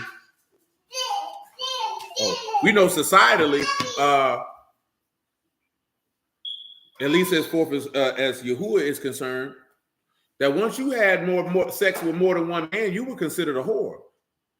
Remember what it said? If you found to not be a virgin in your father's house, you played the whore. You know what I'm talking about? And that's just about sexual chastity. That's why I mentioned that there, because that's another aspect of where Satan has ran wild and rampant in this society. Matter of fact, as I mentioned that, in that film, he told the dude, because the psychiatrist in that film was supposed to be Satan's Peter, because he wanted him to publish his book that he wrote called The Dark Gospel. You know what I'm talking about? And he actually told Buddy, he said, before you leave here today, you will have committed 3 murders. The first murder that he was supposed to commit is that he helped his mother with assisted suicide. So clearly, as far as unclean spirits is concerned, at least as it relates to this film, that any manner of suicide is considered to be murder. You know what I'm talking about? In the construct of this film. That's what he told him. He euthanized his mom. The second murder, I'm going to tell you the last murder. The last murder is when he condemned the actual man to execution. You know what I'm talking about? Because as far as the construct of that film, that man did not do any of those killings. The demon did. But the second murder was abortion. And he told the dude that he was going to leave his old lady and that she was about to have an abortion and he would throw it. But that's not the point of why I'm mentioning it. I'm mentioning it because the unclean spirit said abortion is equal to what they did during the time of Molech by tossing the children in the fire to Molech. And he said we would have to beat drums to cover up the screaming of the babies as we toss them into the fire. And then he stated that we no longer need altars for Molech to offer babies for, because now we're just going to use your uterus. And now we no longer need priests to offer to Molech, because now they wear surgical masks and gloves. Nefarious, Emma. You know what I'm saying? Indeed, Brother Herman. If you know what you're looking at, you can see how Satan has deceived the whole world into believing that your ways are just. That movie is on Tubi or Amazon Prime. You know what I'm saying? If you got Amazon Prime, it's on there. If you don't, it's on Tubi for the free. You know what I'm saying? The name of the movie is Nefarious. It's called Nefarious because that was what the unclean spirit name was. And he actually straightened the dude and said, it doesn't mean nefarious, it means he who is nefarious. Yeah, that's where Tavon said the movie was good to break down how he would get you at certain stages and ages as well. Because one of the elements that he said that how people can get possessed by an unclean spirit is not being baptized at an early age and clearly not having belief in Yahuwah and then participating in some ungodly activity. But it pointed to a fact that I done told y'all plenty of times. If you don't have a ruach or you not seeking Yahuwah, you can be possessed by an unclean spirit at any time. If Yahuwah has rejected you, you can be possessed by an unclean spirit at any time. You know what I'm talking about? The more evil you are, the more open you are to be filled by an unclean spirit. Now, of course, when you look at the unclean spirits that we started looking at in Matthew 8, the unclean spirit is not going to cause you to do no sin. Ain't no lust demon got you hitting hoes. That's you. Ain't no wrathful demon got you killing and fighting people. That's you. You ain't got no lying spirit. You just a liar. You know what I'm talking about? Unclean spirits make you hurt yourself, or they torment you. They bring you anguish. They bring you stress. They bring pain to your mentals. You understand? That's what they do. He said, that's what I was going to ask about the person or host have to be unclean as the spirit. Absolutely. Because Yahuwah can't dwell. That's why you have to clean your inward parts. Because Yahuwah, you're going to be filled with a spirit one way or another. It can be the spirit of Yahuwah. It can be the spirit of the adversary. And that choice is yours. Now, some people ain't filled with no spirit. They just out here walking. They just naturally minded people who desire natural things. That's why he say that which is flesh and that which is ruach is ruach. The choice is yours. Wow. That's right. Now, wow. But look over here in Daniel 11 and 36 of what it said about the beast, about that man of sin. He said, it's ironic you mentioned that because I have been vexed for the last 2 days because someone I know is about to have an abortion. And of course, I didn't want her. And I told her, oh, yeah, she about to make a sacrifice. I've been telling you that for a long time. That's what abortion is. You sacrificing children to Molech. That's exactly what she's doing. She's sacrificing that baby to Molech. You know what I'm talking about? Offer that baby to the owl god. You know what I'm saying? And you know why people able to offer that baby to the owl god? And why all these women was upset when they thought Roe versus Wade got shot down? Because people want to participate in sexual debauchery and eliminate the consequences of their sexual indiscretions, not knowing that you're participating in the wickedness of the adversary and offering babies to him at the same time. And that you are participating in the rights of antiquity, whether you want to or not. You know what I'm talking about? Because like I told you, the book tell you, has the nation changed their gods? These people ain't never stopped worshiping their God. And they never stopped doing the rites and rituals to their God. They just found a different way to do it. You know what I'm talking about? That's why some people in the hood always say if you get some abortions, you get bad luck. You know what I'm talking about? You hear people in the hood say that all the time. You mess around with buzzard luck. You know what I'm talking about? But at the end of the day, well, you done made a sacrifice to another god. It don't matter that you knew that's what you were doing. Satan don't care if you know what you're doing. And I've been telling you that for years. You think Satan care if you do it right. As long as you're going against Yahuwah, he don't care. That's right, Planned Parenthood. He said that's why you got a plan B right at the counter. Yeah, the people don't care. They want you to go to hell. Satan don't care how you get there. It was one aspect, right? When he decided, this just hit my mind. When he was talking to the psychiatrist said, oh, you want to have a theological discussion? That unclean spirit said, there's not a human being on earth that can touch me in a theological conversation. You know what I'm talking about? That's what he told to do. And guess what you're supposed to know? He said the unclean spirits know it's one, the devils know it's one God, and they tremble. And then you read in Daniel 8, and he say he got understanding the dark sentences. And you got niggas around here thinking they can outsmart the devil when the devil always known the word. He know more word than you know. And what did the devil do to try to tempt Yahushua? What did he try to tempt him with? The word. What did he seek to tempt Eve with? The word. And each time you see him, especially say with the Lord, when you see him tempting the Lord with the word, he tried to take the word out of context to get you to go against what the word says so you can die with him. Yeah, you can sit around here and skiggle and giggle if you want to, but this ain't no game. He said, it made me so sad at this age, 30-plus-year-old women want to be so selfish and heartless without second thought. She said the clinic has 100 appointments for Friday. God damn! That's a lot of people. Man, look at man. That's all 100 sacrifices to Molech. The unclean spirits rejoicing. They love every minute of it. Brother, man had an orgasmic movement when he was telling the dude, like, he was on the altar, and 5, 4, called it out. Buddy was so shook, he ran to call his old lady, and by the time he got on the phone, they said, oh, she in recovery. You know what I'm talking about? Guess what? He done made everyone, it's my body, my choice. You choosing to go to hell, baby, and you don't even know it. You ain't even know it because you thinking with your clit. You thinking with your uterus, with your labia, with your monkey. You going to hell, baby. That's why he always go to women. I keep telling y'all this. I don't say this as no disrespect. Women are way more rebellious than men could ever imagine to be. You know what I'm talking about? It's not that necessarily women are more wicked. They're just more inclined for bucking the system because they don't like to be told what to do. You know what I'm talking about? You have to remember that it's a parallel to that which is in heaven. Amen. Yeah, praise Yahuwah indeed. You know what I'm saying? Because man is Yahuwah's wife, and man don't like for their husband to tell them what to do. They rebel against him at every corner because man is the esteem of Yahuwah. Well, woman is the esteem of the man, and woman seeks to buck man on every corner on what he tell her to do as a reflection of how man operates towards his husband.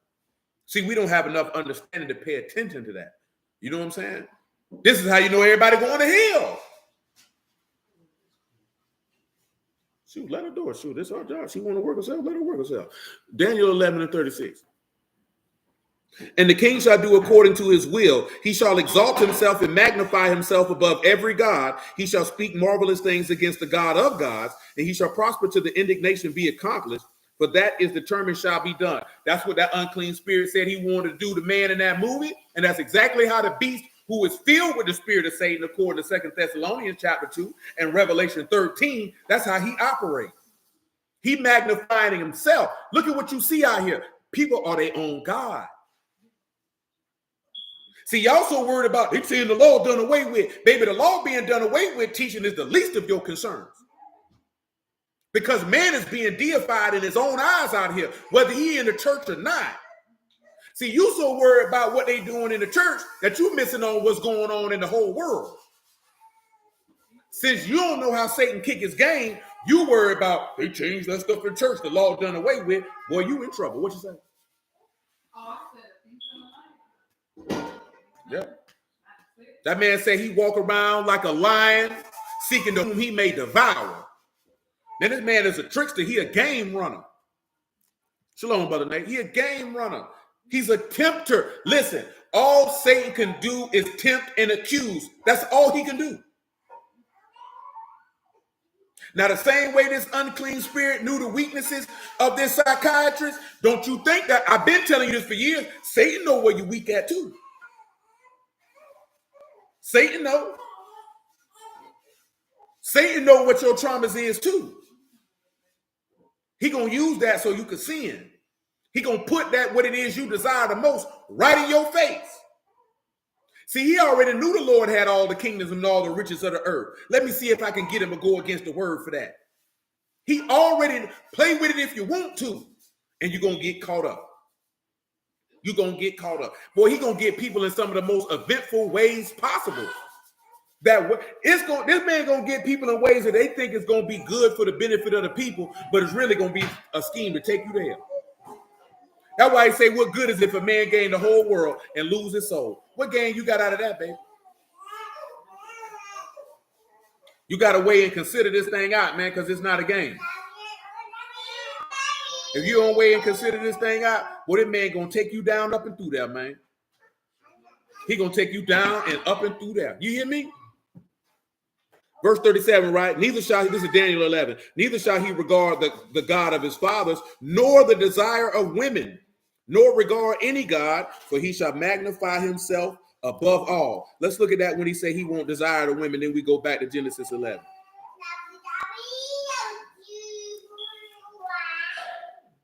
See, a lot of people took this to mean that he would be gay. And that's why a lot of people believe that Obama was the beast, because they thought he was gay.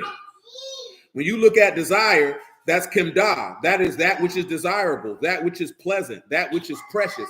He does not find women to be desirable or precious because that's not what he's concerned with. And you know why this man is not concerned with this? Because Satan is not concerned with it. We can't turn around and say Satan in this man, and then this man ain't got no desire for women, but then you around here talking about angels was having sex with women. When the man who Satan is actually in, who for all intents and purposes could be called the only begotten son of Satan, is not concerned with no yams. Come on back to Genesis chapter 11.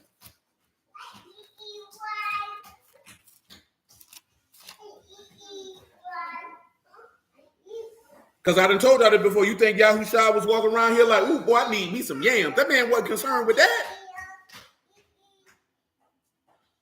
You know how some people teach that the Lord, he's fully divine and fully God. That man was flesh and blood. See, you know why people have a hard time accepting why the Lord didn't sin? Because they can't understand somebody who was flesh and blood, whose desire was to please his Father, was greater than his desire to please his flesh.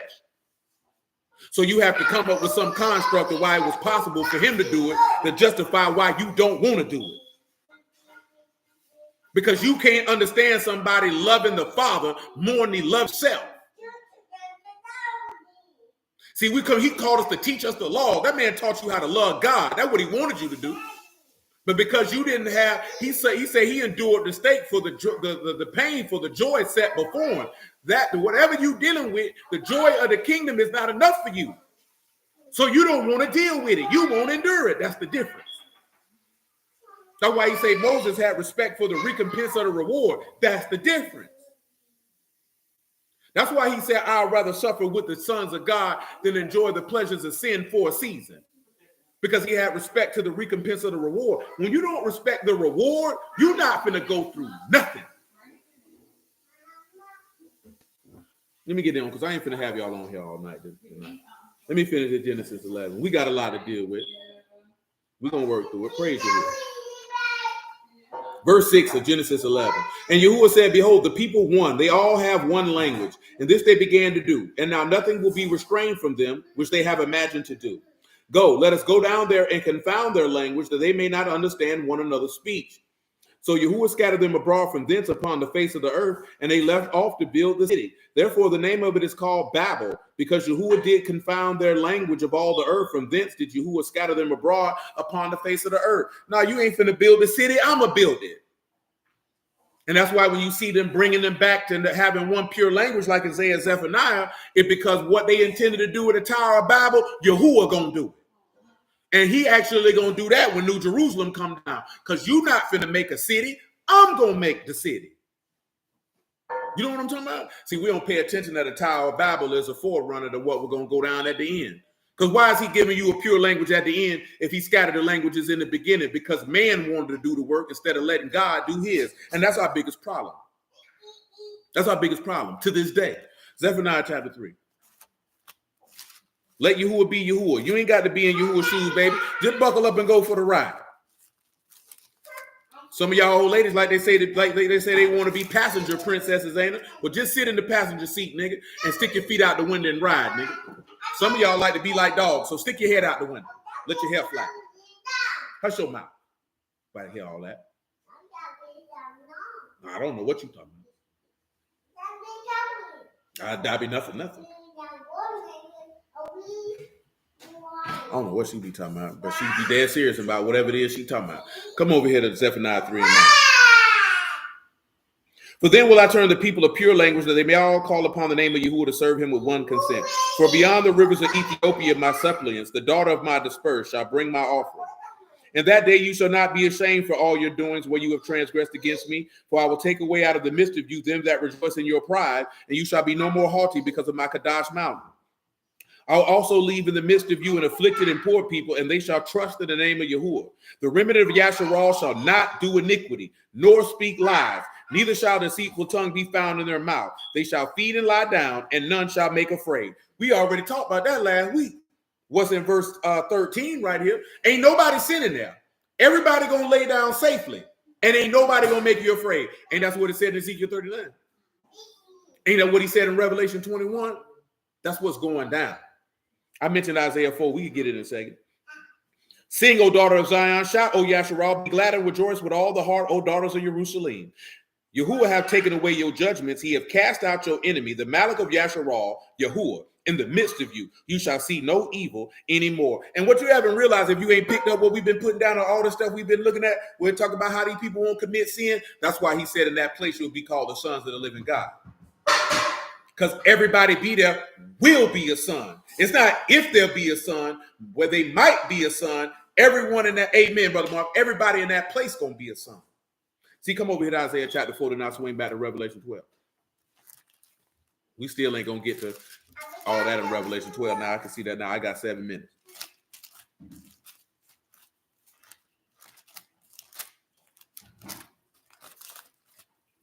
Isaiah 4 and 1. And in that day, 7 women shall take hold of one man, saying, we will eat our own bread and wear our own apparel. Let us be called by your name to take away our reproach. I know everybody, some men, some women, love to say that means that you're going to get 7 old ladies. It don't. That's them 7 assemblies coming to her Mashiach. You can't take away no woman's reproach by marrying her. And if you think you can, you a goddamn fool. If this woman already been ain't no virgin, how you going to take her dishonor away? You going to close up her hymen and take the penises away like they never happened? ask yourself this here. The book say, Proverbs 14:34, sin is a reproach to any people. The book say that Joseph named me Alahym to take away my reproach. He said the reproaches of them that reproach you fell on me. How is a man marrying you, baby, gonna take away your dishonor? Please enlighten me. Why are you letting people tell you that? If anybody telling you that nigga trash with the work. Telling you that right now, because you supposed to have enough sin to know sin is the reproach. That woman say, man, come on, man. I done turned the page. He said, we got our own bread and our own apparel. Only let us be called by your name. That means you were doing your own thing. We want to be called by your name. And the book say that the whole family in heaven and earth is named after Yahushua HaMashiach. But they telling you, you think if all manner of death and destruction going on in the earth, and you think you're going to be worried about getting a wife? Well, you got to be a special type of stupid. You know what I'm talking about? You got to be a special type of stupid. If this man said in Isaiah 13 that he going to make a man more precious than a wedge of gold, and you think that what you going to be thinking about is some vagina? Are you insane? So you mean to tell me it's tribulation going on, people being persecuted, people being killed, people suffering for the word of God, and you think about, boy, them some fine 6 women over there. I definitely need me some yams. You got to be spiritually retarded. Hey, you finna hurt yourself while you throwing a tantrum.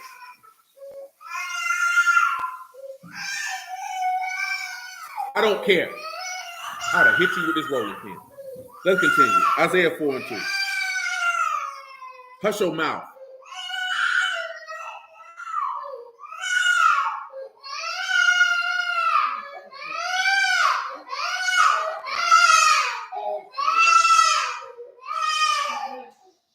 Isaiah 4:2. In that day shall the branch of Yahuwah be beautiful and esteemed, and the fruit of the earth excellent and comely for them that are escaped of Yasharal. If you know what the fruit of the earth is, it's those that have been resurrected from the dead.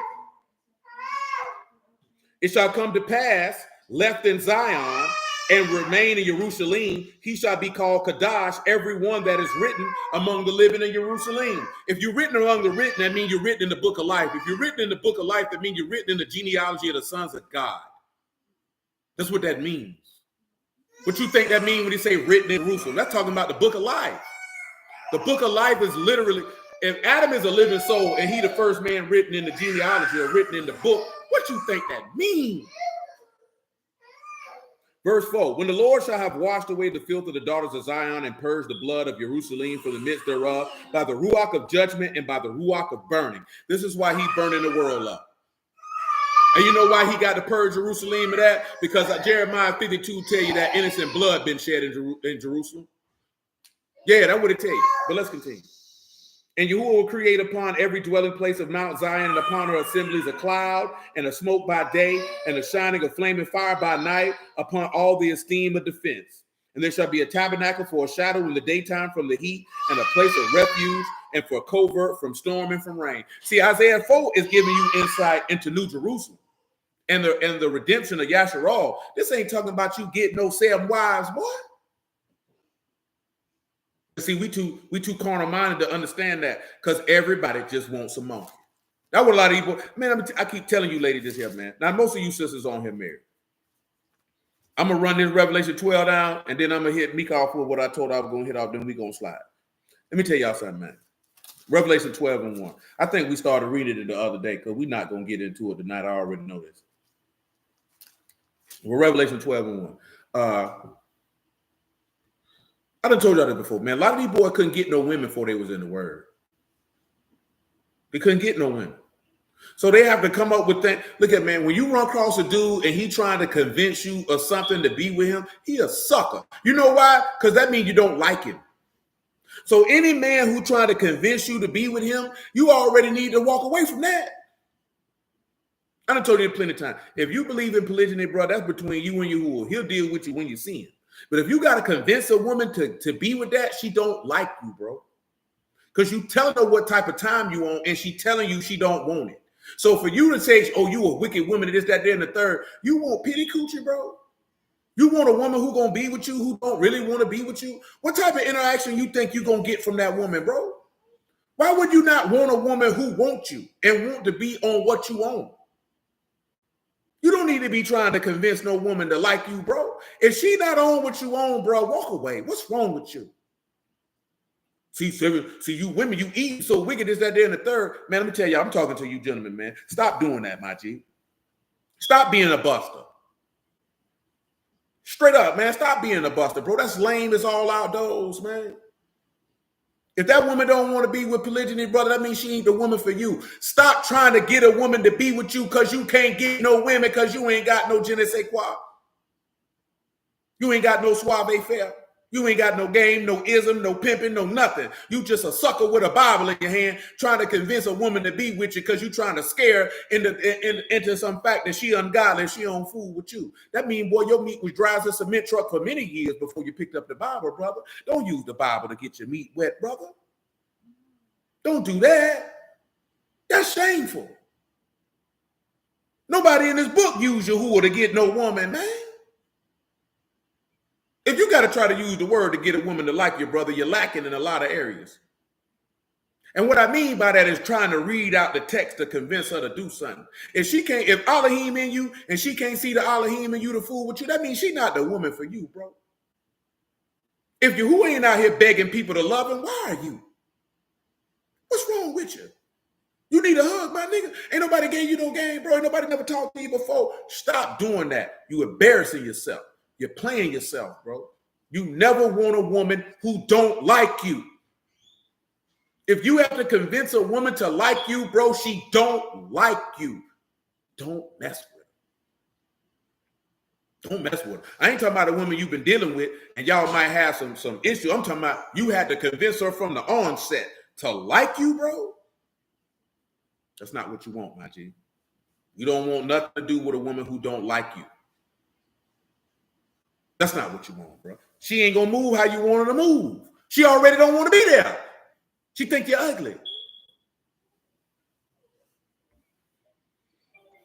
Revelation 12:1. There appeared a great wonder in Shamahim, a woman clothed with the sun and the moon under her feet, and upon her head crown of 12 stars. And she travailing in birth and pain to be delivered. This whole page tore up. I'm sorry.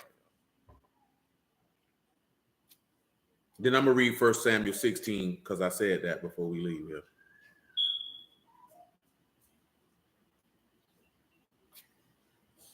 Pain to be delivered. There appeared another wonder in heaven, and behold, a great red serpent having 7 heads and 10 horns and 7 crowns upon his head. And his tail drew the third part of the stars of heaven and did cast them to the earth. And the serpent stood before the woman which was ready to be delivered, for to devour her child as soon as it was born. And she brought forth a man-child who was to rule all nations with a rod of iron. And the child was caught up under Alahym and his throne. And the woman fled into the wilderness where she had a place prepared to Alahym, that they should feed her 1,260 days. And there was war in heaven.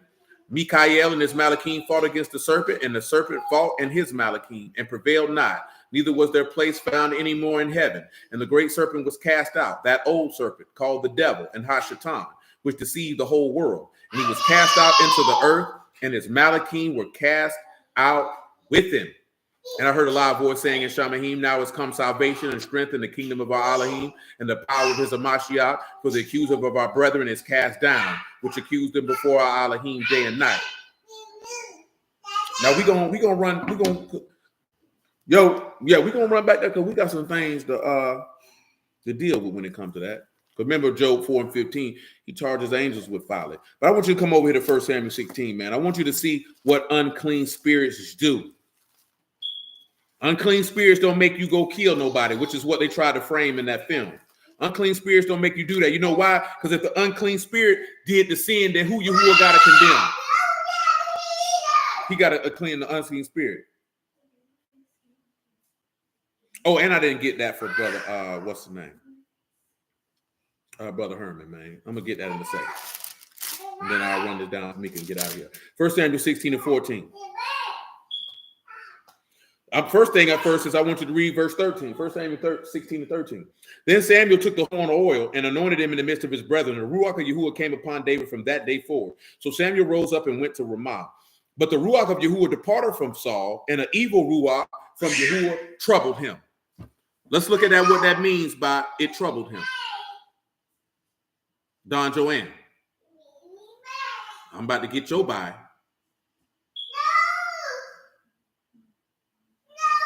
When you're dealing with an evil Ruach, of course, this is Ruach, evil, disagreeable, malignant, giving pain, unhappiness, and misery.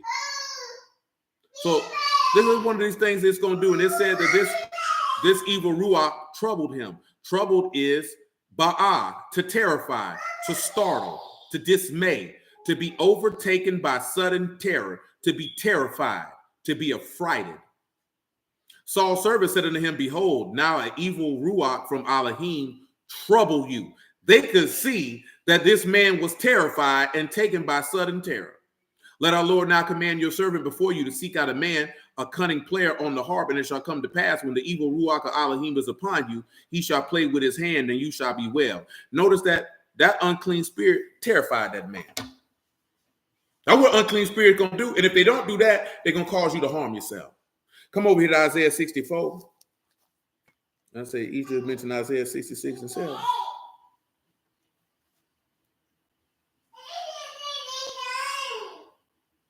Oh, yeah. See, and we could deal with that when they deal with the Lord being given birth himself. We'll work that in because that's a triple conversation right there. That's a triple conversation right there. That vision, him doing it.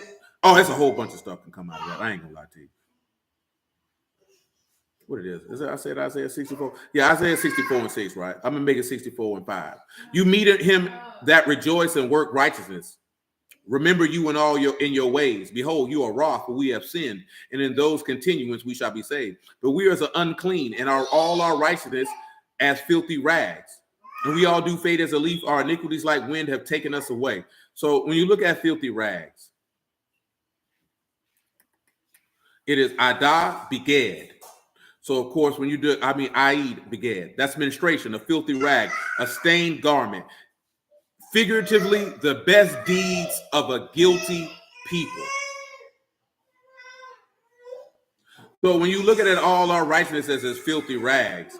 And rags here is Beged, which is treachery or deceit, but also garment or clothing.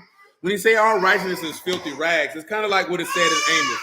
You keep these feast days, but you keep them in deceit and wickedness. And more importantly, that this people has been condemned. So no matter what you got going on, your best deeds are not going to change the fact that you are guilty and that you're in need of a redeemer and of cleansing and things of that sort. But let me run this down because Mika asked about this because I was just talking to her about how the sisters around here do not wear jewelry. You know what I'm talking about? And other things of that sort. So I'm going to run it down real quick, like. I'm going to swing you over here to 1 Peter chapter 3. I'm going to run you down verse 1. That's fine. So what I was explaining to her, that's for any of you ladies who on here, right? I don't know what other people in other congregations do. That's not my business. You know what I'm saying? The reason why I say it's not my business, I'm not like a lot of other brothers who do certain things and they look at other congregations and look down on them because we do this and they don't. That's none of my business. All I can tell you is this is what we do over here. And this is just what we do. Is anybody going to look down on you if you came in here with earrings on? No, because I don't think anybody cares. You know what I'm saying? And when I say nobody care enough to sit around and turn their nose up at you and look down on you, because we have enough understanding to know that everybody don't do or believe and operate in the same way. You know what I'm talking about? But I can tell you when it comes to this particular assembly, this is what we do. I ain't got nothing to do with what other people do. Period. So don't come telling me about, well, these sisters over here do this here. Hey, that's them. I ain't got nothing to do with that. I can show you why we own what we own. And if it worked for you, it's fine. If it don't, fine. I'm not going to go back and forth with you about it. You know what I'm talking about? But I say this here, that if you was be here physically, this is what it is. Because these other women here, they've been doing that. And it would be unjust to say, well, she say she don't want to do it, while these other women have made that sacrifice. You know what I'm talking about? That's just not just. It's not right. So we're not going to operate like that. You know what I'm talking about? Just not going to do it. 1 Peter chapter 3, verse 1, likewise, wives, in subjection to your own husbands, that if any obey not the word, they may also without the word be won by the conversation or the conduct of the wives, while be coupled by your chaste conduct with fear, whose adorning, let it not be the outward adorning of plaiting of hair, wearing of gold, or putting on of apparel. Let it be the hidden man of the heart, which is not corruptible, of a meek and quiet spirit, which is in the sight of Alahym of great price. For this, after this manner, in the old time, the Kadash women also who trusted in Alahym adorned themselves, being subject to their own husbands. So his point Peter is making in this particular passage is that the women of old, specifically Sarah, who is mentioned, were more concerned with how they were adorned inwardly than their apparel outwardly. So now when we come over here and we're going to go to the verse in the prophets while we roll with what we roll with, we're going to come over here to 1 Timothy chapter 2.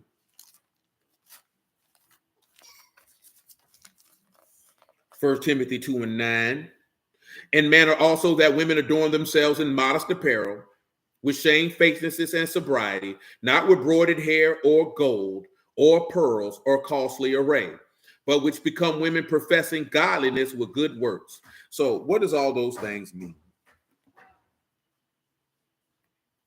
I see you, big head boy.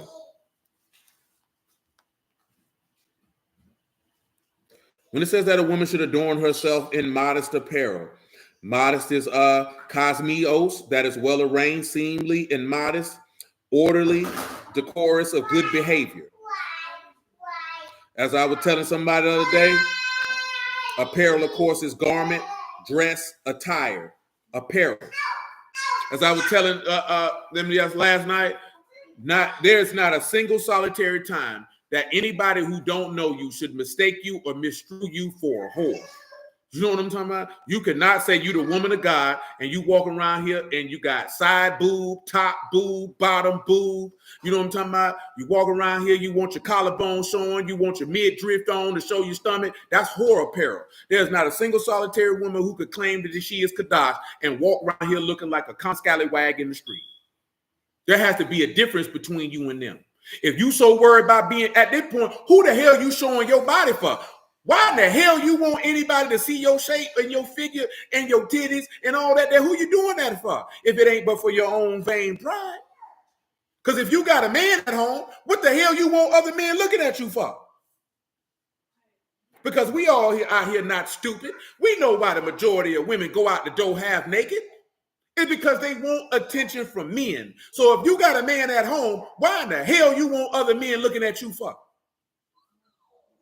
That means you only want them looking at you for one reason, because you want some meat. You Arby's, and you saying, do you got the meats? That's what you want, because ain't no godly one. You not finna convince nobody you a godly woman and you look like that. You not. You shouldn't be going out the door. You got women who in the world go out the door with no bra on, baby, your nipples out. You know what I'm talking about? Come on, man. You got pants on, man. Niggas see all your birth canal, your whole uterus and vagina out. You want somebody to see your labia, baby? That's what you want? But say you represent Yahuwah in the same breath, a lie you told. That's a lie you told. That's not how that works. Now, you can do what you want to do, but you ain't going to be able to say you represent him and think somebody going to believe you.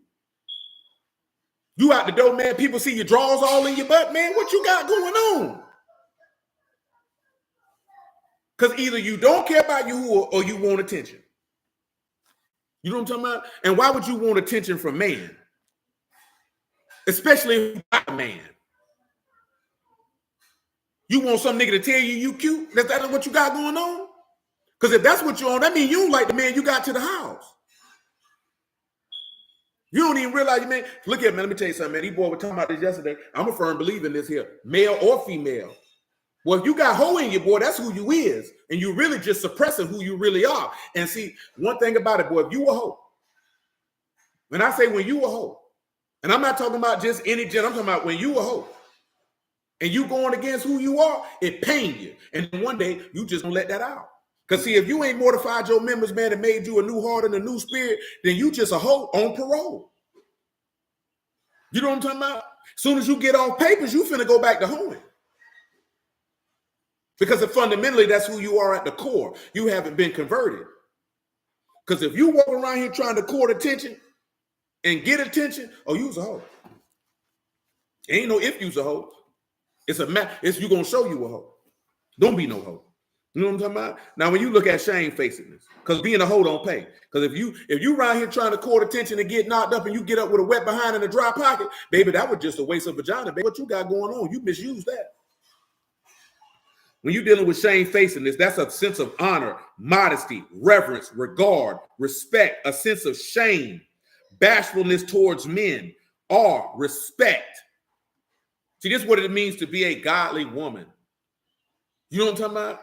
You have a level of reverency and respect. You ain't in niggas' faces on top of that. I don't care if you got a man or not.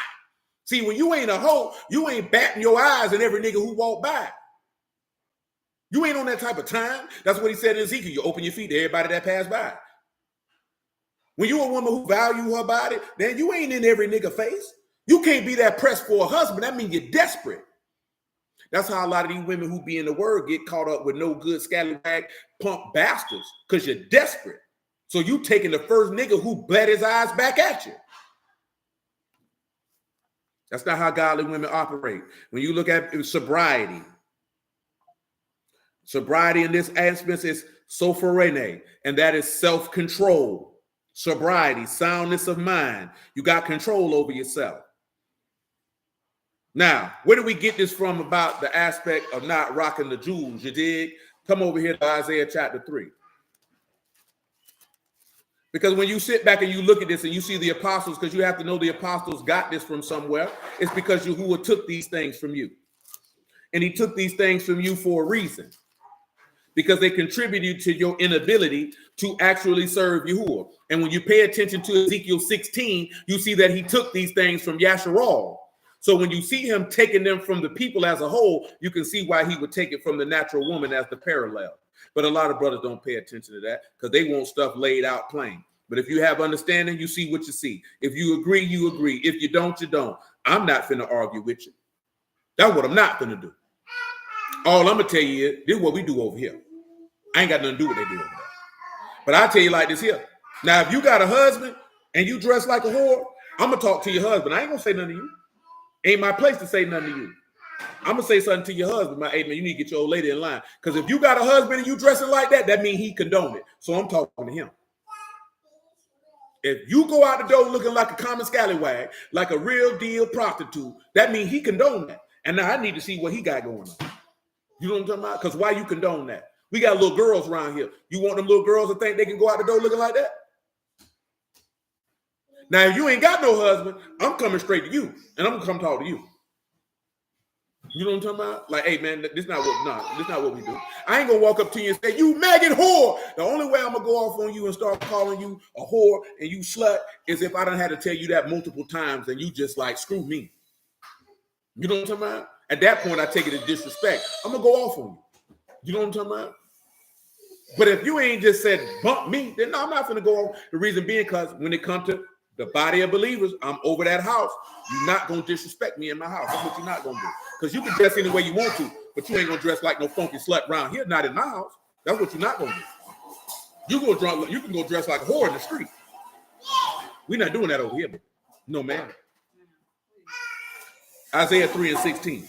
Moreover, Yahuwah saith, because the daughters of Zion are haughty, and walk with stretched forth necks and wanton eyes, and walking and mincing they go, making a tinkling with their feet. What does it mean to be haughty? It is gabah. What is gabah? To be high, to be exalted, to be arrogant in a bad sense. What is it doing when you walking with wanton eyes? Y'all know what that is. Well, at least in English, I would say. But sakar, that is to be oogle, to be wanting, to blink coquettishly. You know what I'm saying? You want a lot of things. You're lusting a lot. Verse 17, therefore the Lord will smite with the scab of the crown of the head of the daughters of Zion and discover their secret parts. And that day the Lord will take the bravery of tinkling ornaments and cause round tires like the moon. Just so you know what this means. What is a tinkling ornament? That is an anklet. That is a bangle. What is their cause?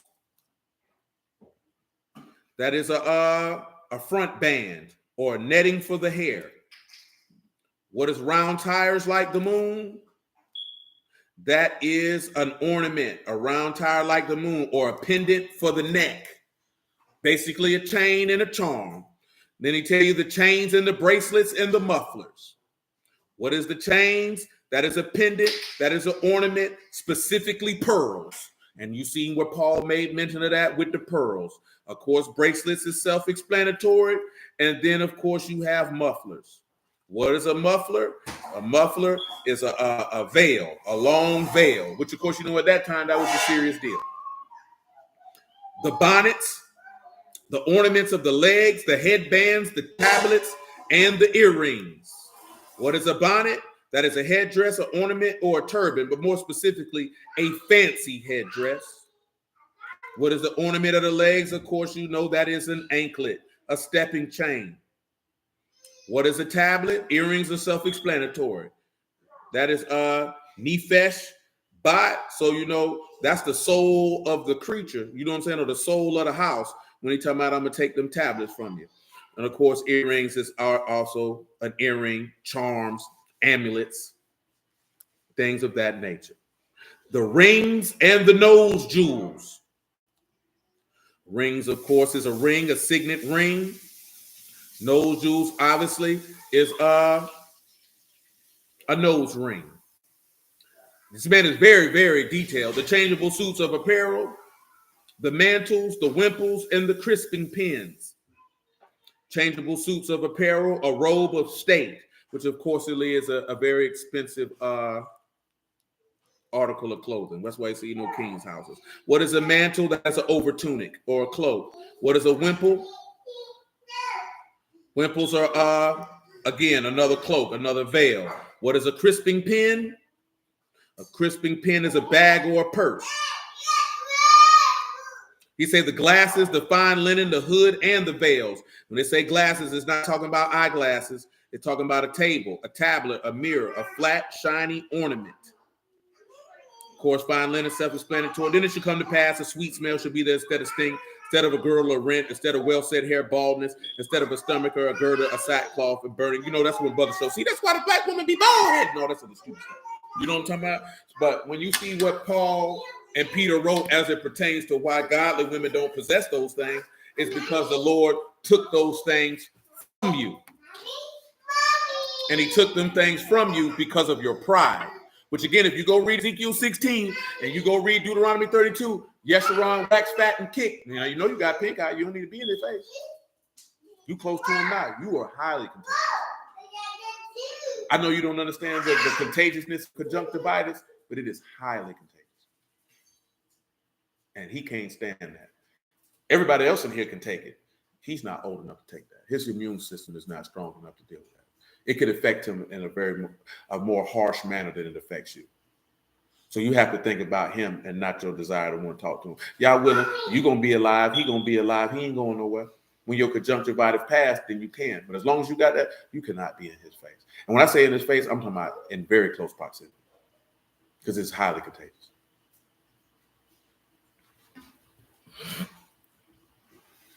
Do you understand what contagious means?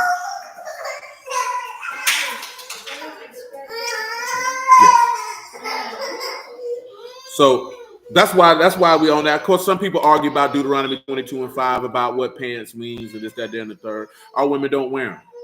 And when I say our women, I'm talking about women who are physically here in the city, and most of our sisters who are out of town, they don't. That's the standard that we hold. I can't speak for nobody else, but that's what we hold over here. You know what I'm saying?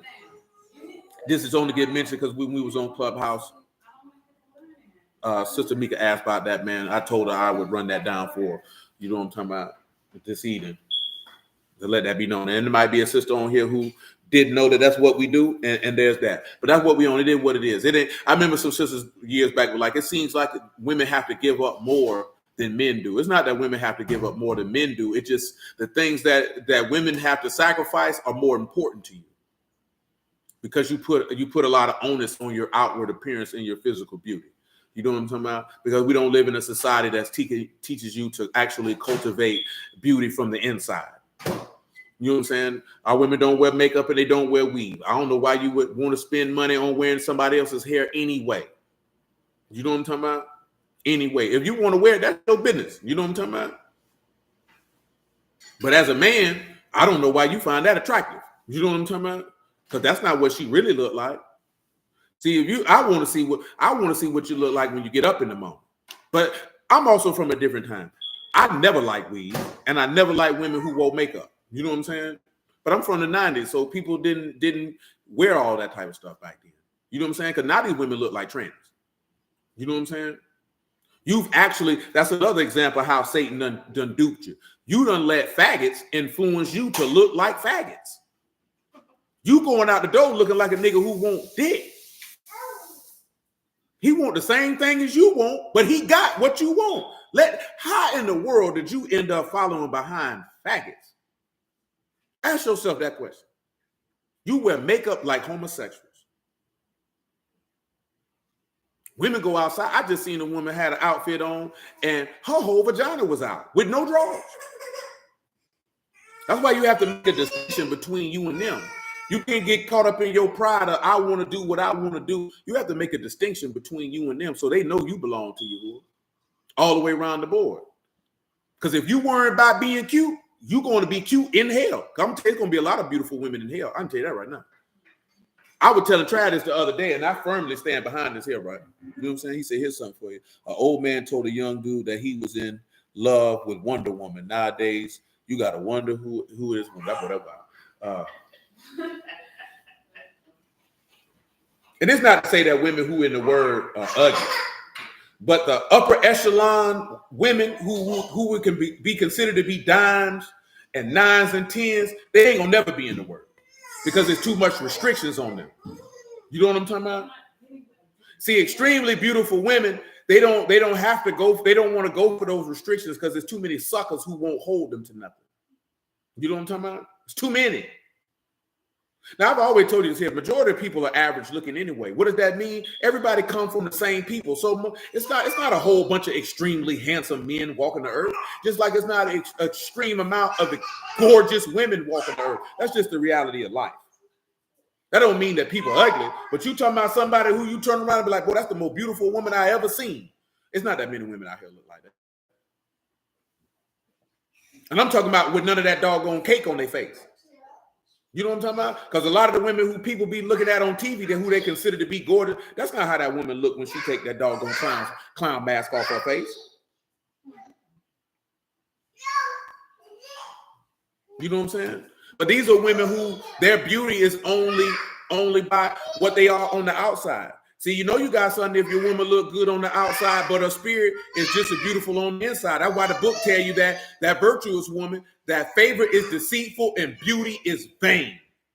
See, you can't say you want to be a Proverbs 31 woman, this virtuous woman, and you worrying about putting doggone map directions on your face, dog hair on your scalp, a whole bunch of gold and jewelry on your body to make you feel like you a queen. You ain't no queen, baby. Baby, if you're not married to a man who comes from the line of David, you can't be no queen. I know we like to say we all come from kings and queens. That's a lie from hell if they ever told one. How everybody come from kings and queens? You that goddamn stupid. So nobody come from commoners. Everybody come from kings and queens. You bought that junk because all that is Satan causing you to deify. Man, you better not be ignorant to this man's devices in the games he be playing.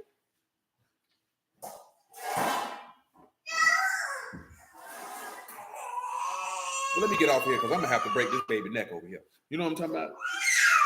So hallelujah for Yahushua in the word. I appreciate y'all. I bless y'all at the house of Alahym in the name of Yahushua. Love y'all. Y'all willing, we be back at it on Shabbat. Remember, Purim starting on the 29th. $40 for families, $20 for singles. You know what I'm talking about? If you need, let me put the cash out for that, man. Because, yeah, if you send in money for Purim or feast day, please don't send it to me. If you want to send something to me, then you just come holler. Amen. You just come holler at me. I'll let you know how that be done. But if you sending something for the feast and things like this here, yes, sir. This is where you send it to. Don't send me nothing about no feast days or this, that, and the third. Don't send me nothing. You know what I'm talking about? Amen, man. You be safe out here too. Love you too, bro. Because listen to me, I don't got nothing to do with the feast day money. I don't handle it. It don't come across my hands. Shoot.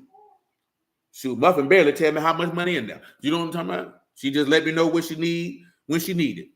You know what I'm talking about?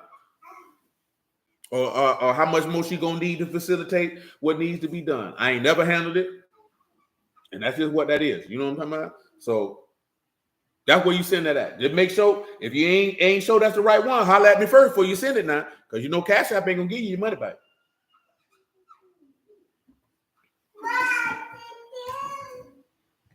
If you need to get in contact with me, let me know, man. I just put that junk in here, man. My number public record anyway. It's in the public. It ain't hurt nobody. It ain't gonna be like somebody said, man, you put your number on here. So what? If a nigga call me, all I gotta do is hang up.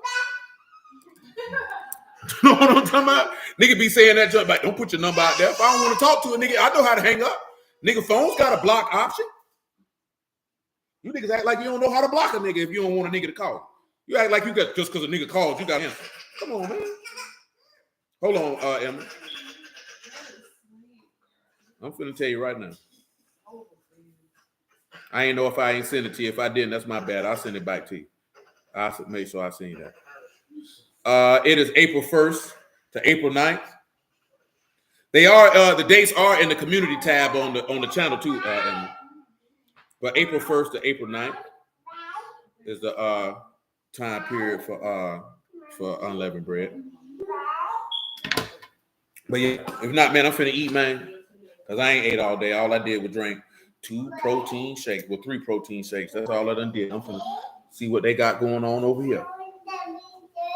But yeah, for anybody who's looking for the feast dates, they are on the channel. They on the community tab. So I did make sure to put them on the community tab. But it's okay if you ask. It's not a big deal because I know everybody don't look on the community tab. You know what I'm saying?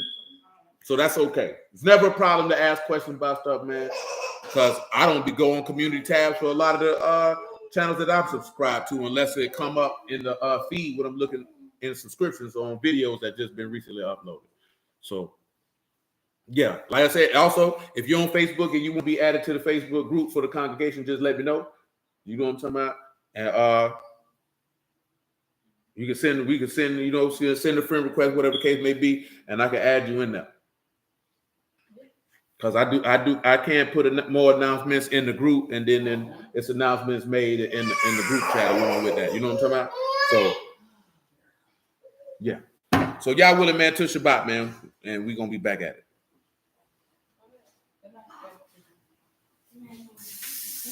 I'm not there.